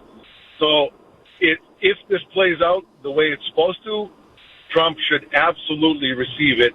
But I understand the Nobel Committee is probably skeptical, as are many of us, about Hamas's ability to adhere to the agreement. Your thoughts? Well, I mean, look, let me ask you this, and Jeff, forgive me, Jack, I'm sorry, my bad. Jack, look, you're a very smart man. You're a very perceptive man. It's very obvious. I don't trust Hamas as far as I can throw him. To me, it's like, a scorpion or dealing with a snake. That's what we're dealing with. So they can break an agreement at any time. But if Obama had negotiated this deal, or I know Biden is so freaking senile, Mr. Autopan couldn't possibly do it, but humor me. Imagine if Biden had negotiated this deal. I think there'd be no question the Nobel Peace Prize would have gone to either of them. And the reason why I say that, Jack, is because Israel nominated the president. Egypt I don't want to give you every country, but Egypt, Turkey, Jordan, Syria, I could go Lebanon, I could go on and on, Qatar, Saudi Arabia, the entire European Union, Canada. I mean, I could just they all said he deserves the Nobel Peace Prize. A, just for the ceasefire, and B, and we'll see in a couple of days, but if the hostages are returned. I mean, that alone, it's the biggest story in the world. I mean, whatever you think about the Middle East and should we be involved there, and there's a million other, issues. But the whole world has been talking about the hostages because Hamas didn't just massacre 1,200 people. They took 251 hostages, put them in absolutely inhumane, barbaric conditions, held them underground in tunnels for, 2 years. And there's 48 left. 28, they say, are dead. They don't even know where they can find the remains. They're going to try. But there are still 20 of them emaciated, hungry, some of them dying. Every day that goes on is a day that they could not, it cost them their lives. So as a human drama, it's a massive story to see them reunited with their families. Everybody wants to see the hostages come home. And it looks like Trump has done it. And, Jack, look, the Middle East. When have the Arabs and the Jews, the Arab states and Israel, ever agreed on anything? And yet, forget that they agreed to the ceasefire. Forget that they agreed to Trump's 20-point plan. But they agreed that he should get the Nobel Peace Prize. When the hell has that ever happened? It's almost, honestly, I don't want to overdo this, but it's almost a miracle. No, the reason why they didn't give him the Nobel Peace Prize and why this is shocking everybody in the world is it's a naked political decision. Because everybody knows. And look, I don't personally, Jack, the Nobel Peace Prize is a joke. It's all these leftists that give it to fellow leftists. When they gave it to Obama, there was the last shred of credibility was gone. They literally gave him the Nobel Peace Prize because he got elected. Literally, that's it. He did nothing. So to me, it's a joke. But the fact of the matter is, Trump deserves it. Trump earned it. Trump should get it. And if they gave it to him, what is the European left now? Remember, it's based in Norway. What is the European left going to say? Like, what is the American left going to say? What are the Democrats going to say? What is the media going to say? That what? He's a dictator, but he just won the Nobel Peace Prize? What? He's Hitler, but he just won the Nobel Peace Prize? Like, think about what it would do to the entire narrative. It would destroy that narrative completely. And Trump knows that. Everybody's saying, oh, he's vain, he's narcissistic, he so wants to. No, he couldn't. He's going to throw it in a box somewhere in the attic at Mar-a-Lago. He doesn't care for the Nobel Peace Prize. He knows, you give me that Nobel Peace Prize, then I can use it as a political stick, as a bludgeon, to basically destroy my political, to discredit and destroy I just club them and club them and club them. Because you cannot call me a fascist from this point forward. You can't. And that's why I think they didn't give it to him. My honest opinion. Jack, what say you? I want to give you the final word. I think you, as always, you nailed it perfectly. And the only non-real lefty in Europe is Giorgia Meloni, God bless her. And I'm sure she's in Team Trump on this one. But I'm with you. It's just a numbers game, and the world's watching. We'll see how it all plays out. Let's hope it goes as planned. Jeff, thank you for what you do. I appreciate it. Thank you, Jack. Look, I'm just going to say this. To me, hold my nose. I don't trust Hamas. Nothing. To me, if they break the deal, I'm not surprised. But if this deal holds, if it holds, Trump will go down as one of the greatest peacemakers in the history of the world. It's a fact. He will be known forever as the peace president. What he's done now, what he's on the verge of achieving, again, historic is overused. I'm telling you, it's nothing short of historic. Historians will be writing about this for hundreds and hundreds of years. And I don't want to dismiss. You stand up to Maduro, you got a lot of guts. Okay? He is one vicious, brutal thug. He's a communist thug. So this Maria Machado woman, very brave, very courageous. Please, don't get me wrong. But it's not peace in the Middle East. It's not hostages coming home. It's not, remember, there's a war. Thousands are dying. Whatever you think about who's responsible, who's not, he's got now, at least for now, an historic ceasefire that ends the bloodshed. Well, you're giving out the Nobel Peace Prize. Peace. Hello? Of course Trump deserves it. I mean, come on. What are we talking about? 617-266-6868. John in Westwood. Thanks for holding, John, and welcome. Yes. John, go ahead, my friend. Okay. See, I was, there could be more charges involved in this case because you have insurance. Was it insured as a single, occupied residence, or was it insured as a income? And also with the taxes, there's different rates there also. And plus, some states you have to file taxes there. John, can you hang on? You so put your finger on it. Oh, by the way, Mike, you really, I've got to tell you, you're killing me with these breaks, Mike. Jeff Kuhner, Boston's Bulldozer, 617-266-6868 is the number. Okay, I want to go back to John in Westwood, but I swear I am not making this up. You got to hear this. So I get an email from Kim, and this is what she writes me. Good morning, Jeff. Well, good morning, Kim. Please tell Mike that he plays the best, and she puts best in all caps, the best breakaway music ever. And so during the break, I email her back. I go, Kim, you're kidding me. That's all I need now is to feed Mike's ego. So he'll cut me off even more. But actually he does. He plays outstanding breakaway music, and I passed the message on to Mike, and now I'm telling everybody. So anyway, thanks, Kim. I really appreciate it. So Mike, you have a lot of fans, my friend. I just want you to know. 617-266-6868. Okay, let's go right back to John in Westwood. He makes an absolutely superb point.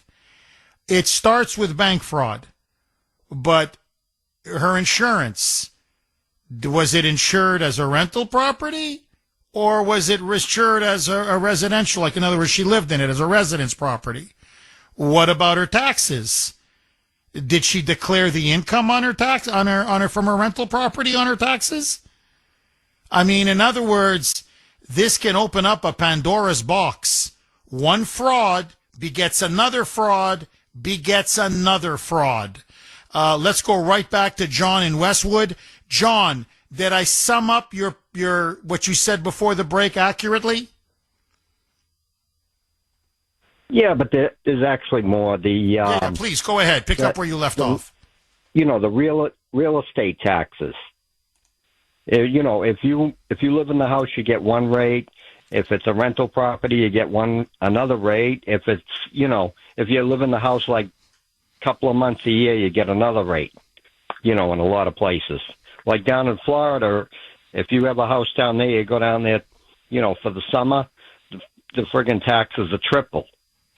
Because that's how they do it down there. But so that could be more money. She could be cheating them on that. The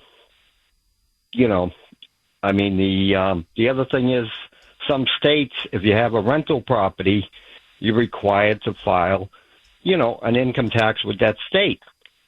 I don't know if the state it's in, if she's required to do that or not.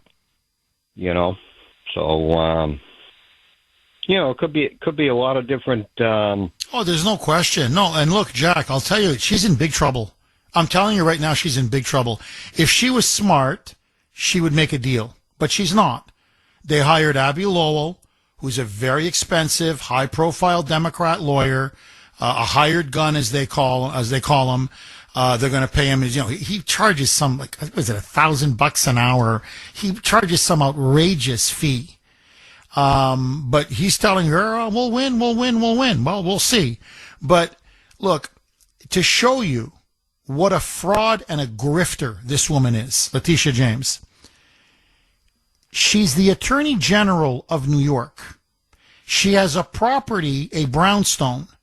Now, we know that she lied, saying it was 4 units instead of 5 units, because you get a much different rate.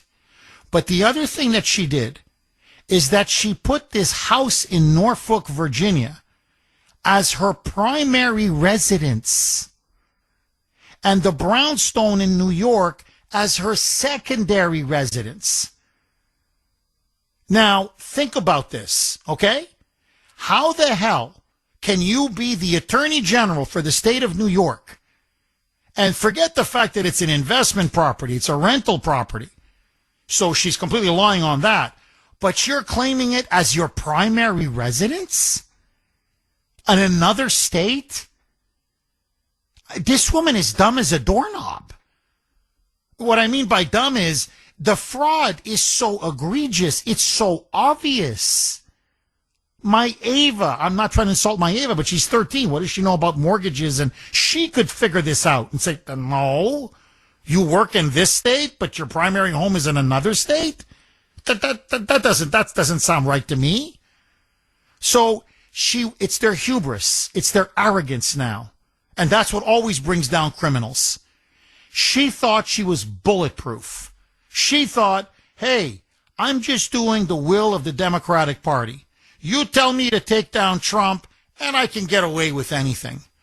While the whole time, this is amazing, down to the post, as I read her ex-post, powerful people who cheat on their loans or get better loans are cheating hardworking people, her words.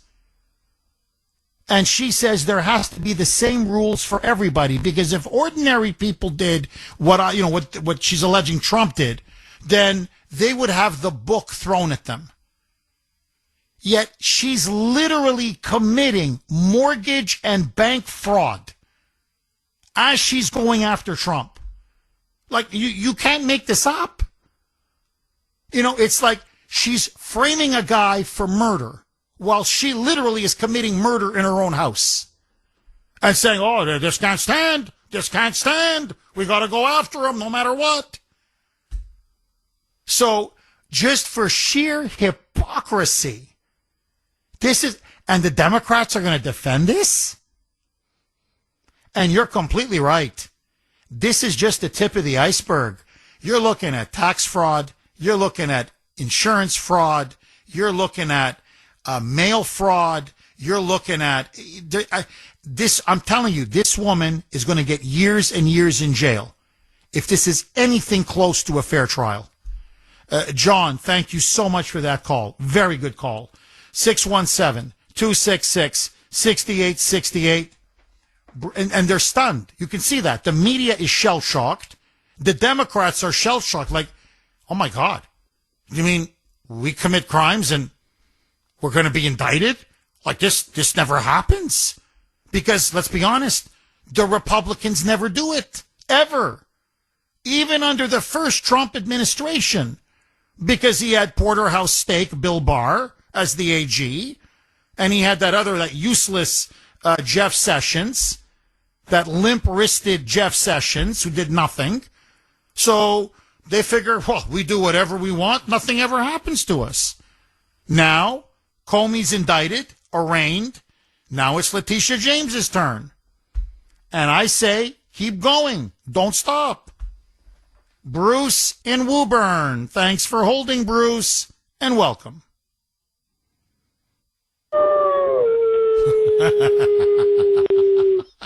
Oh, they're out in force, Bruce. Oh, are the Moonbats out in force? Hey, Jeff, can I give you another one?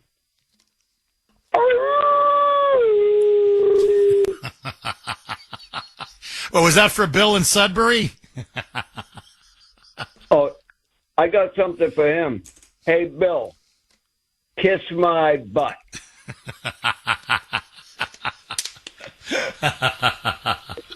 Bruce, what do you make of all this, my friend? Are you happy that she's indicted? And do you think Letitia James will actually be convicted and go to jail? Well, I'm ecstatic. I'm not excited. I'm disappointed because she will be like, oh, the poor Lucretia, whatever her name is. She's a disgusting human being. She should be like taking all her credentials should be stripped, and she should be in jail, along with Clapper and Comey and all. They all accuse Trump of being everything that they are, and this is what communists do, Jeff. This is what they do. We can't get them. They can't get away with it for very much longer. I mean, how stupid is the American people to let this keep going on and on and on and on? This is all. I mean, this is Clapper. And what about? He's in big trouble. Bruce, I'm telling you, he's in big trouble. They're going to get him on mortgage fraud. No, and this is what I mean. Like, you can tell, and again, I don't want to repeat myself, but they're so arrogant. You know what they say? Pride cometh before the fall. Where now it's like nobody, somebody should just tell him, look, dude, you're making it so obvious. You're going to get caught. And they think, no, I'm untouchable. Like, come on. If you're going to, look, you don't cheat, you don't steal, you don't commit fraud. But if you're going to cheat, steal, and commit fraud, be smart about it. Hide it a little better. Cover it up a little better. Don't make it so obvious. Come on. You're flaunting it. You're throwing it in people's faces. And that's what Adam Schiff did. Now, I got to tell you, Bruce, this is my concern now.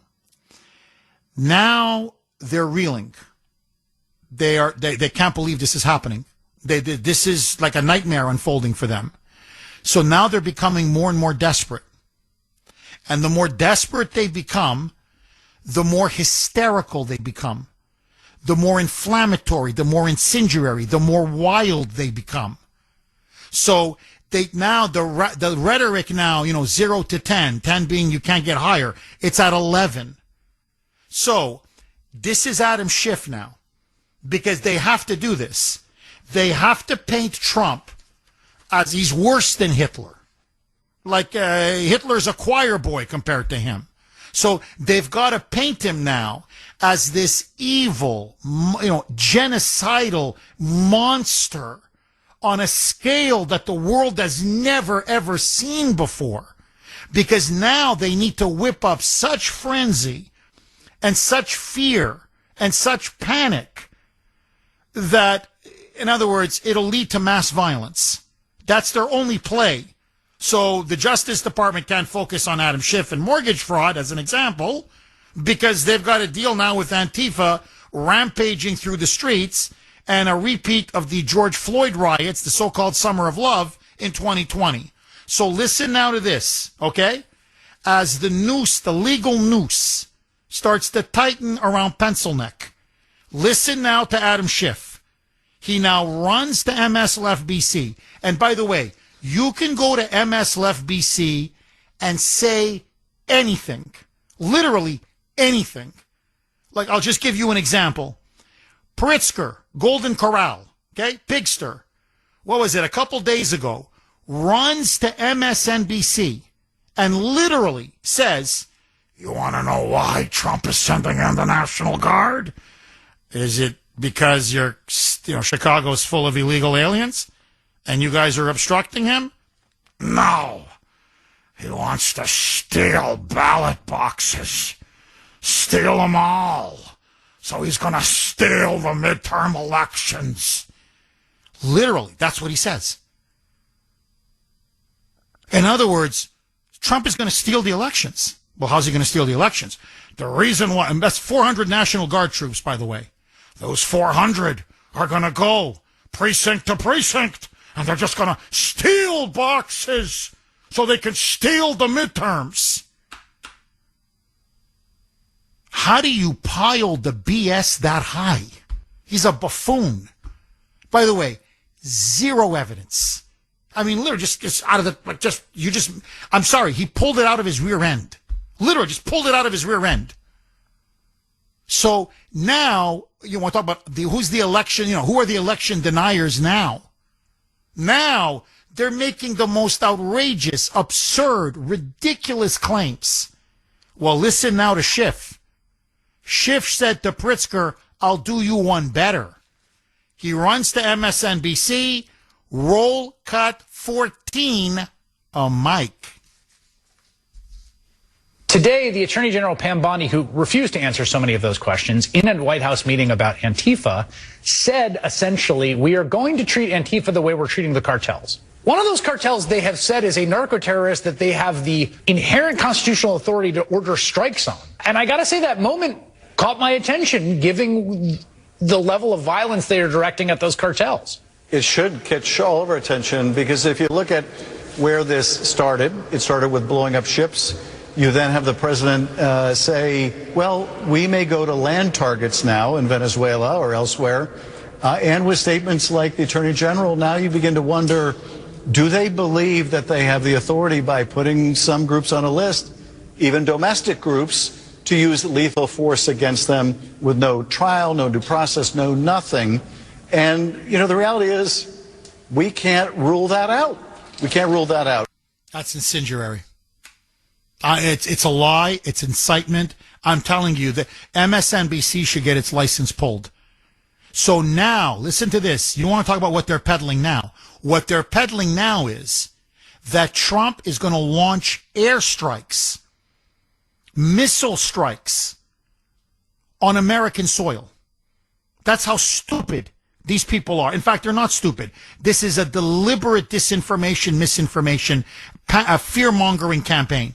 They're yelling fire in a crowded theater. That's what they're doing. Literally, that's what they're doing. So, no, as Pam Bondi made very clear, they're going to arrest members of Antifa, and they're going to go after their donors and their funders with using law enforcement and handcuffs. And what she meant was, just like the cartels pose a threat to the United States, we have to get serious about Antifa. No one is saying, let's start launch. They're now saying they're going to launch F-16 airstrikes in downtown Portland.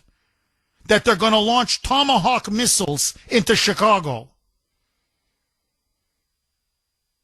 You know why? Because Schiff is now guilty on mortgage fraud.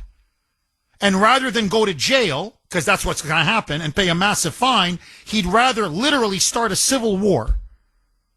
Or have people be so crazed and so petrified and so terrified that just go out there and start shooting and slaughtering ICE agents and waging a violent insurrection. Pencil neck. Because this guy can't make an honest living. And by the way, he makes a lot of money.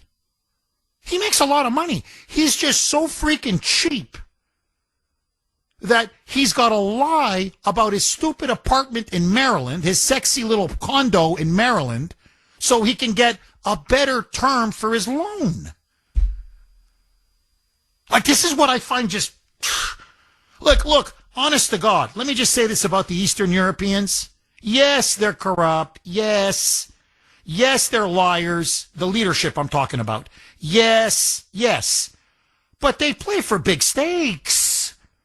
There's billions of dollars at stake. Okay. They're playing for real money, man. Okay. You know the expression, go big or go home. Well, say what you want. They go big down there. They steal big. They fight big. It's for big money. This. You want to instigate? You want to incite? Over what? A couple of percentage points on your interest rates? Shave off a few interest rates points? Psst. Ay. I swear, ay.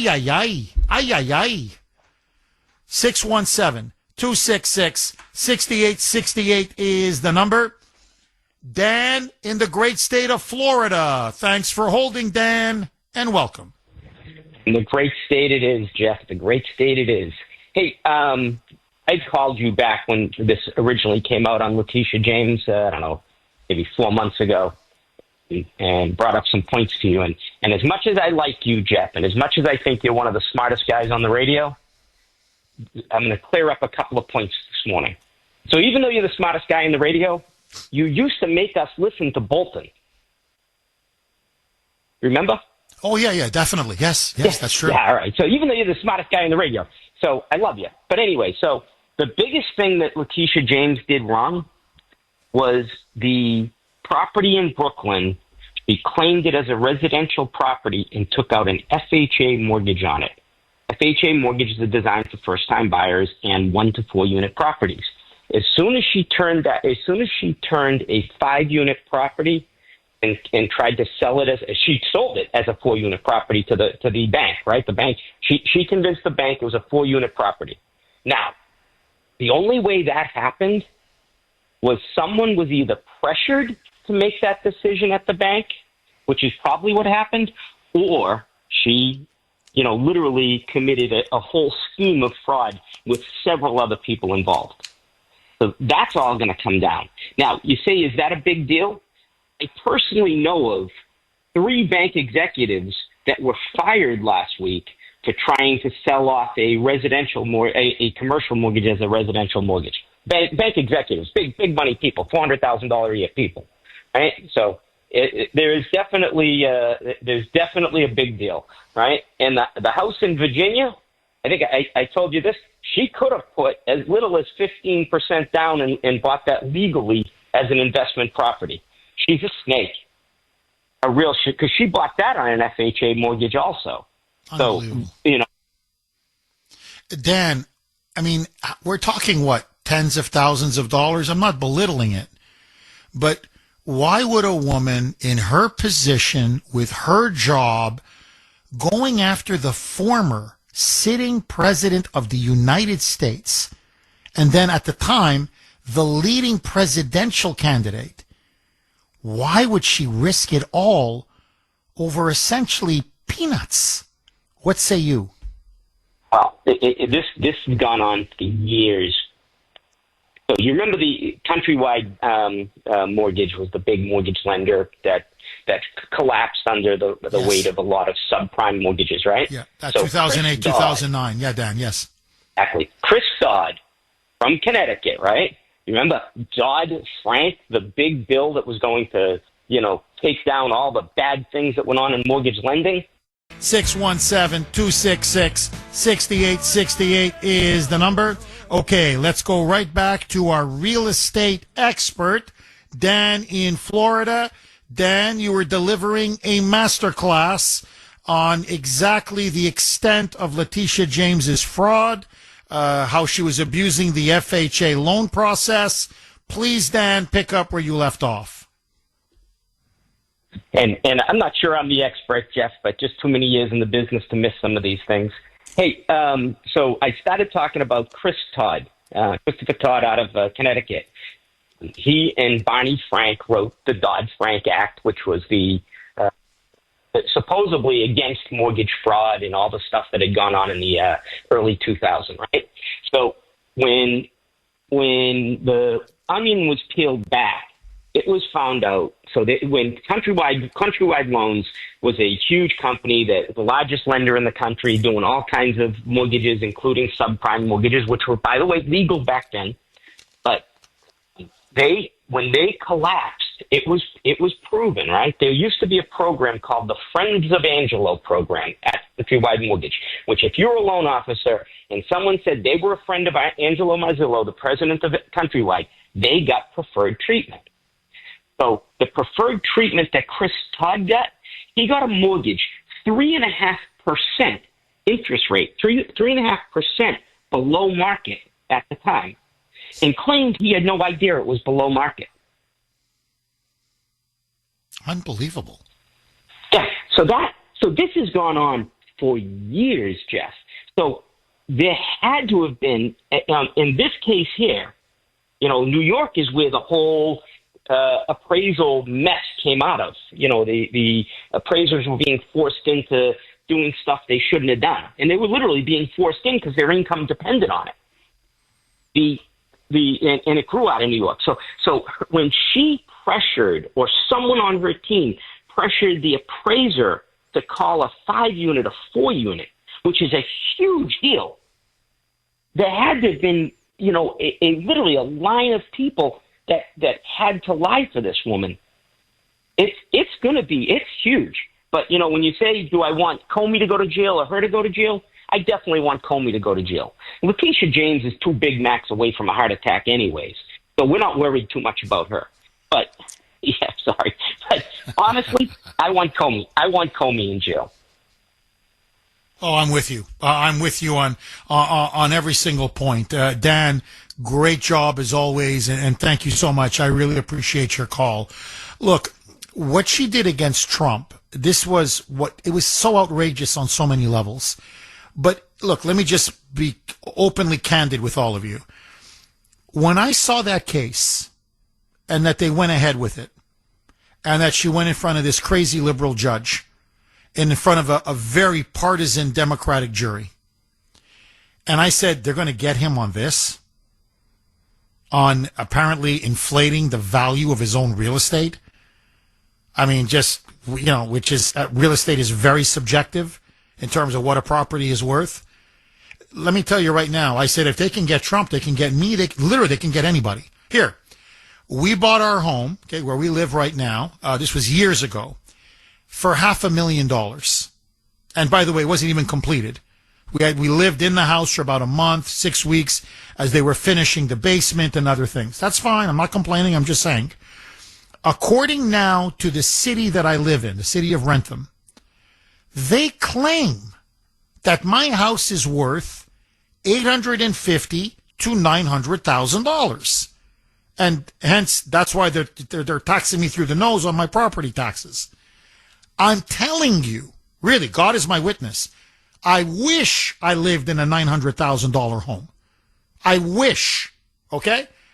I don't think my home now, real estate values have gone up, etc. We've made some improvements on the house over the years, bit by bit. I'm telling you, my house is not worth more than $600,000. I'm just telling you, it's not. It's not worth more than I would not pay for my own house. If I'm, in my car with my wife and my 2 Bambinos, my 2 kids, Ashton and Ava, and this house happened to be for sale, and I walked into it, I'd say 600 tops. Tops. I mean, I don't want to critique my own house, but I'm just telling you, the closet is way too small in the primary bedroom. The bathrooms are way too small in general. You should see my bathtub. I can barely squeeze into it, okay? There are many. It's a great home. I love the builder who built it. But what I'm trying to tell you is, it's not worth $900,000. No way, Jose. Period. Full stop. I'm telling you. Now, Grace disagrees.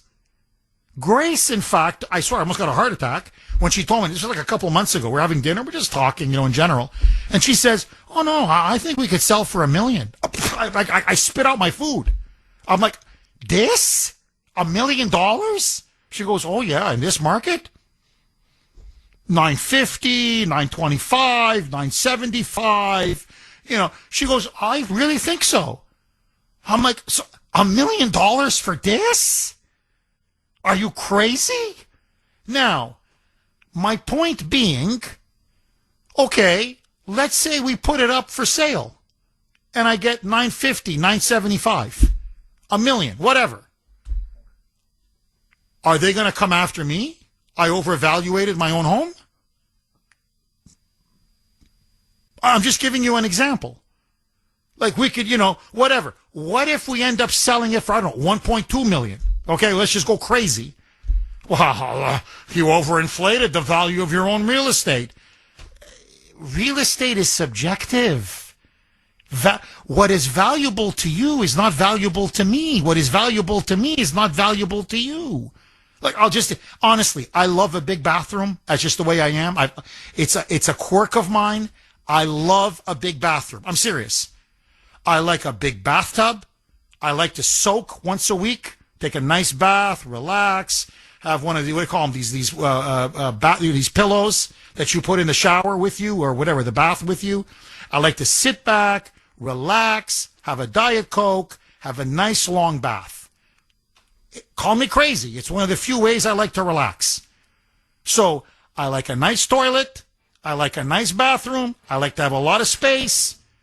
That's, to me, a big bathroom is a big plus when I buy a house. 617-266-6868 is the number.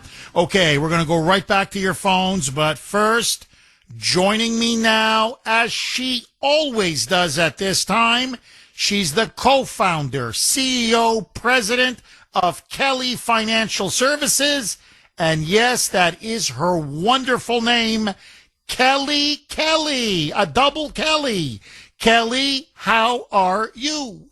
Good morning, Jeff. I am good. October is one of the best times to step back and ask, do I need a second opinion on my finances? We're in the final quarter of the year, and before the holidays get busy, this is the perfect time to take a fresh look. Maybe you're comfortable with your plan, and a second opinion simply confirms that, or it might reveal small adjustments that make a big difference. At Kelly Financial, our fiduciary advisors review your current allocations and highlight areas that may need attention so you can head into the holidays with clarity and confidence. Don't wait until year end. October's the time to know where you stand. Request our free investor guide, The Value of an Objective Opinion, and schedule your complimentary appointment. Jeff, I'll continue this conversation tomorrow morning at 9 a.m. on Safe Money Strategies Radio. Do tune in or visit our website for the radio rewind. Jeff, we can't wait to see you October 15th for our special event. We are at maximum capacity. However, if there are cancellations, do get on our wait list. Jeff, have a wonderful weekend. You too, and I look forward to seeing you and everyone at the iHeart Studios here in Medford on October 15th at 4 o'clock. Have a great weekend, Kelly. Okay, if you want to get on the waiting list, it's going to be the Kuhner Man Unfiltered. It's going to be a 2-hour conversation that I'm going to be having with a very, about, 70, 80 people in the iHeart studio right here, sponsored by Kelly Financial, about the State of the Union, where things are right now with the Trump administration, the state of our country.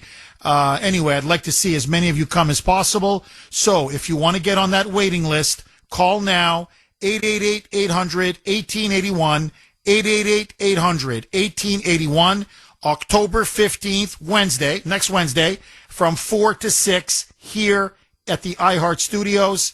In fact, you'll even see where I broadcast the show from. We're going to give everybody a little tour so you get a sense of the magic behind the Kuhner Report. If you prefer to email, you can email Kelly. Email Kelly at kellyfinancial.org. Kelly at kellyfinancial.org. I should have kept my mouth shut. I'm getting mercilessly ribbed, teased by members of the audience. I'm sorry. I don't mean to burst my bubble here, but I do like to take a nice, bath, a little bit of a bubble bath on Saturdays, if you want to know what I do on these. And, I lock the door and I just, have a nice little, a bathroom pillow or whatever it is. And I have a nice little Diet Coke and I soak in the tub and actually I fall asleep in the tub, for about an hour. I unwind. I relax that way. This is from Courtney on Messenger. Does the bulldozer like a little rubber ducky in his bath? Laugh out loud. Happy Friday. Happy Friday to you, Courtney. My kids tease me the same way. Dad, should we get you a couple of toys to play with? Can you leave your old man alone? I'm trying to relax, for God's sake. Okay, super quick. It's been a huge story. I have not had the chance to get to it, but it fits perfectly. So bear with me about a minute, 90 seconds, and then I want to go right back to the phone lines. You want to know who else is sweating? Because I think they're both in big trouble. Jack Smith, the former special counsel under Biden, and Christopher Wray, the then FBI director, first a little bit under Trump and then obviously under Biden. It has now been revealed. Documents have now come out, irrefutably showing, listen to this, that when Jack Smith, remember, he was operating under the orders of Biden's Justice Department and Biden's FBI.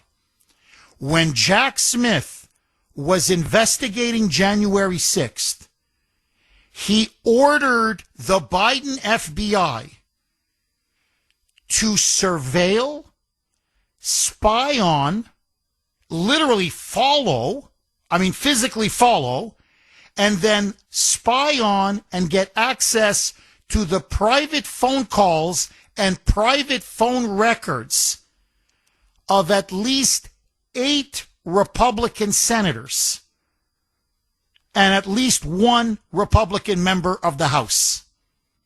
Now, they're saying it could be as high as 10, even 12 Republican senators. Bill Hagerty from Tennessee was spied on. Lindsey Graham was spied on. Cynthia Loomis was spied on. And it goes on and on and on. The member of Congress was Mike Kelly. He was spied on. And Christopher Wray knew about it, and in fact, he helped authorize it. Now, I just want you to stand back objectively, okay? This should be one of the biggest, if frankly not the biggest scandal right now in the country. Biden's FBI illegally surveilled and spied and had access to the private phone conversations and private phone records of sitting Republican senators and sitting Republican lawmakers in Congress in order to try to find out what they knew about January 6th, what they were saying about January 6th. Could they go after them over January 6th? So now you have Biden's FBI, Jack Smith, and Chris Wray colluding. And by the way, Wray lied about it under oath. That's why these senators are livid. And frankly, I don't blame them. I don't blame them one bit. They go, we asked you under oath. Were you guys ever doing a secret spying or surveillance operation against us? And under oath, he said no. And then it turns out he lied through his teeth. Perjury, naked perjury. What Jack Smith did, forget being unethical and immoral. Let's not even talk now about the FBI being turned into the Stasi. Okay, into the KGB. Okay, into the KGB. It's illegal. He broke so many laws. I'm going to tell you, it's not even funny. Honestly, this makes what Letitia James did like a Sunday picnic, like a traffic violation, like jaywalking, compared to the crimes of Jack Smith and Christopher Wray. Grotesque abuse of power. Illegal surveillance and spying. As Chuck Grassley said, and he was the one that released the document, he goes, I'm telling you, this is worse than Watergate. This is worse than Watergate. That was a break-in of the Democratic headquarters where they installed a taping system, a wiretapping system to spy on the DNC. Forget spying on the DNC. You're literally spying and surveilling and following, ordering FBI agents to follow sitting members of Congress in order to entrap them over January 6th? Jack Smith, my friends, Jack Smith's got to go to jail. No mercy. He's got to go to jail. Christopher Wray, as Trump rightly said, Christopher Wray has to be called in and put him under oath. And he's got to ask, when did you know, what did you know, and when did you know it? And I'm telling you, he perjured himself. There's no question he perjured himself. So what I'm saying is, if you want to keep pushing, you can go after Brennan, you can go after Clapper, you can go after John Bolton, that liar. You can go after all of them. Schiff, you can go after Ray, you can go after Jack Smith, you can go after Brennan. Jeff Kuhner, Boston's bulldozer, cleaning up the liberal bull. John in the great state of Kentucky. Thanks for holding, John, and welcome. Hey, second champion, Kuhner. This is Kentucky Colonel John P. Short from Lexington, Kentucky, and I want to say that I think that the Attorney General in New York is going to think all the Democrats need to go to jail and have them all go to Blackburn Correctional Center, have them all go to jail. No, I'm with you, John. Don't take this the wrong way. I'm having a little hard time understanding the accent because you're talking also very fast. And it's a charming accent. Please don't get me wrong. But no, I agree. They should all go to jail. Do you guys in Kentucky and Lexington, do you guys have room for all these guys? Oh, no, that'd be something if we did. That'd be something if we did. They just have them all the Blackburn Correctional Center. Right? That's where they need to go. That's what I think they do. And that'd be a great, huge Biggins. I wish y'all say Biggins on the radio. I know I say Biggins before when I call you show. But I wish you would say Biggins. We just say the time more. I know you say what time it is. And when Sandy Shack, when she fills in for you, I look for her to say the time too. Because she doesn't do that. She needs to say the time like you do. Oh, okay, sure. I'll pass it on there, John. John, thank you very, very much for that call. I really appreciate it. 617-266-6868. Don't take this the wrong way. Again, very charming accent. But when I listen to some people call in from Kentucky, it's like, you know, like some Scottish people from the Highlands in particular, when they talk fast with the accent, I almost need a translator. You know what I mean? I'm like, I'm getting every second word. I can kind of make out what you're saying. So I just need you to talk just a little slower. But no, I got you, John. 617-266-6868. Nick in Weymouth. Thanks for holding, Nick, and welcome. Hey, how you doing, Jeff? A series of quickies on Comey, Letitia James. Go ahead. Bang away, my friend. The auspicious Nobel Prize. Okay, Comey's judge, Michael Nachmanoff, was appointed by the most corrupt, arguably of all time, presidents of the United States. That would be Biden. And also Judge Jerome Walker. They're both Virginia judges. Judge Jerome Walker was also appointed by Biden, so that doesn't bode well. And Abby Lowell. Nick, sorry, I don't need to cut you off, but because you're talking about now, this is going to be the Letitia James judge.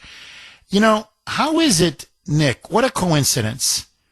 Two very high-profile indictments, two very high-profile cases, and they're both Biden judges.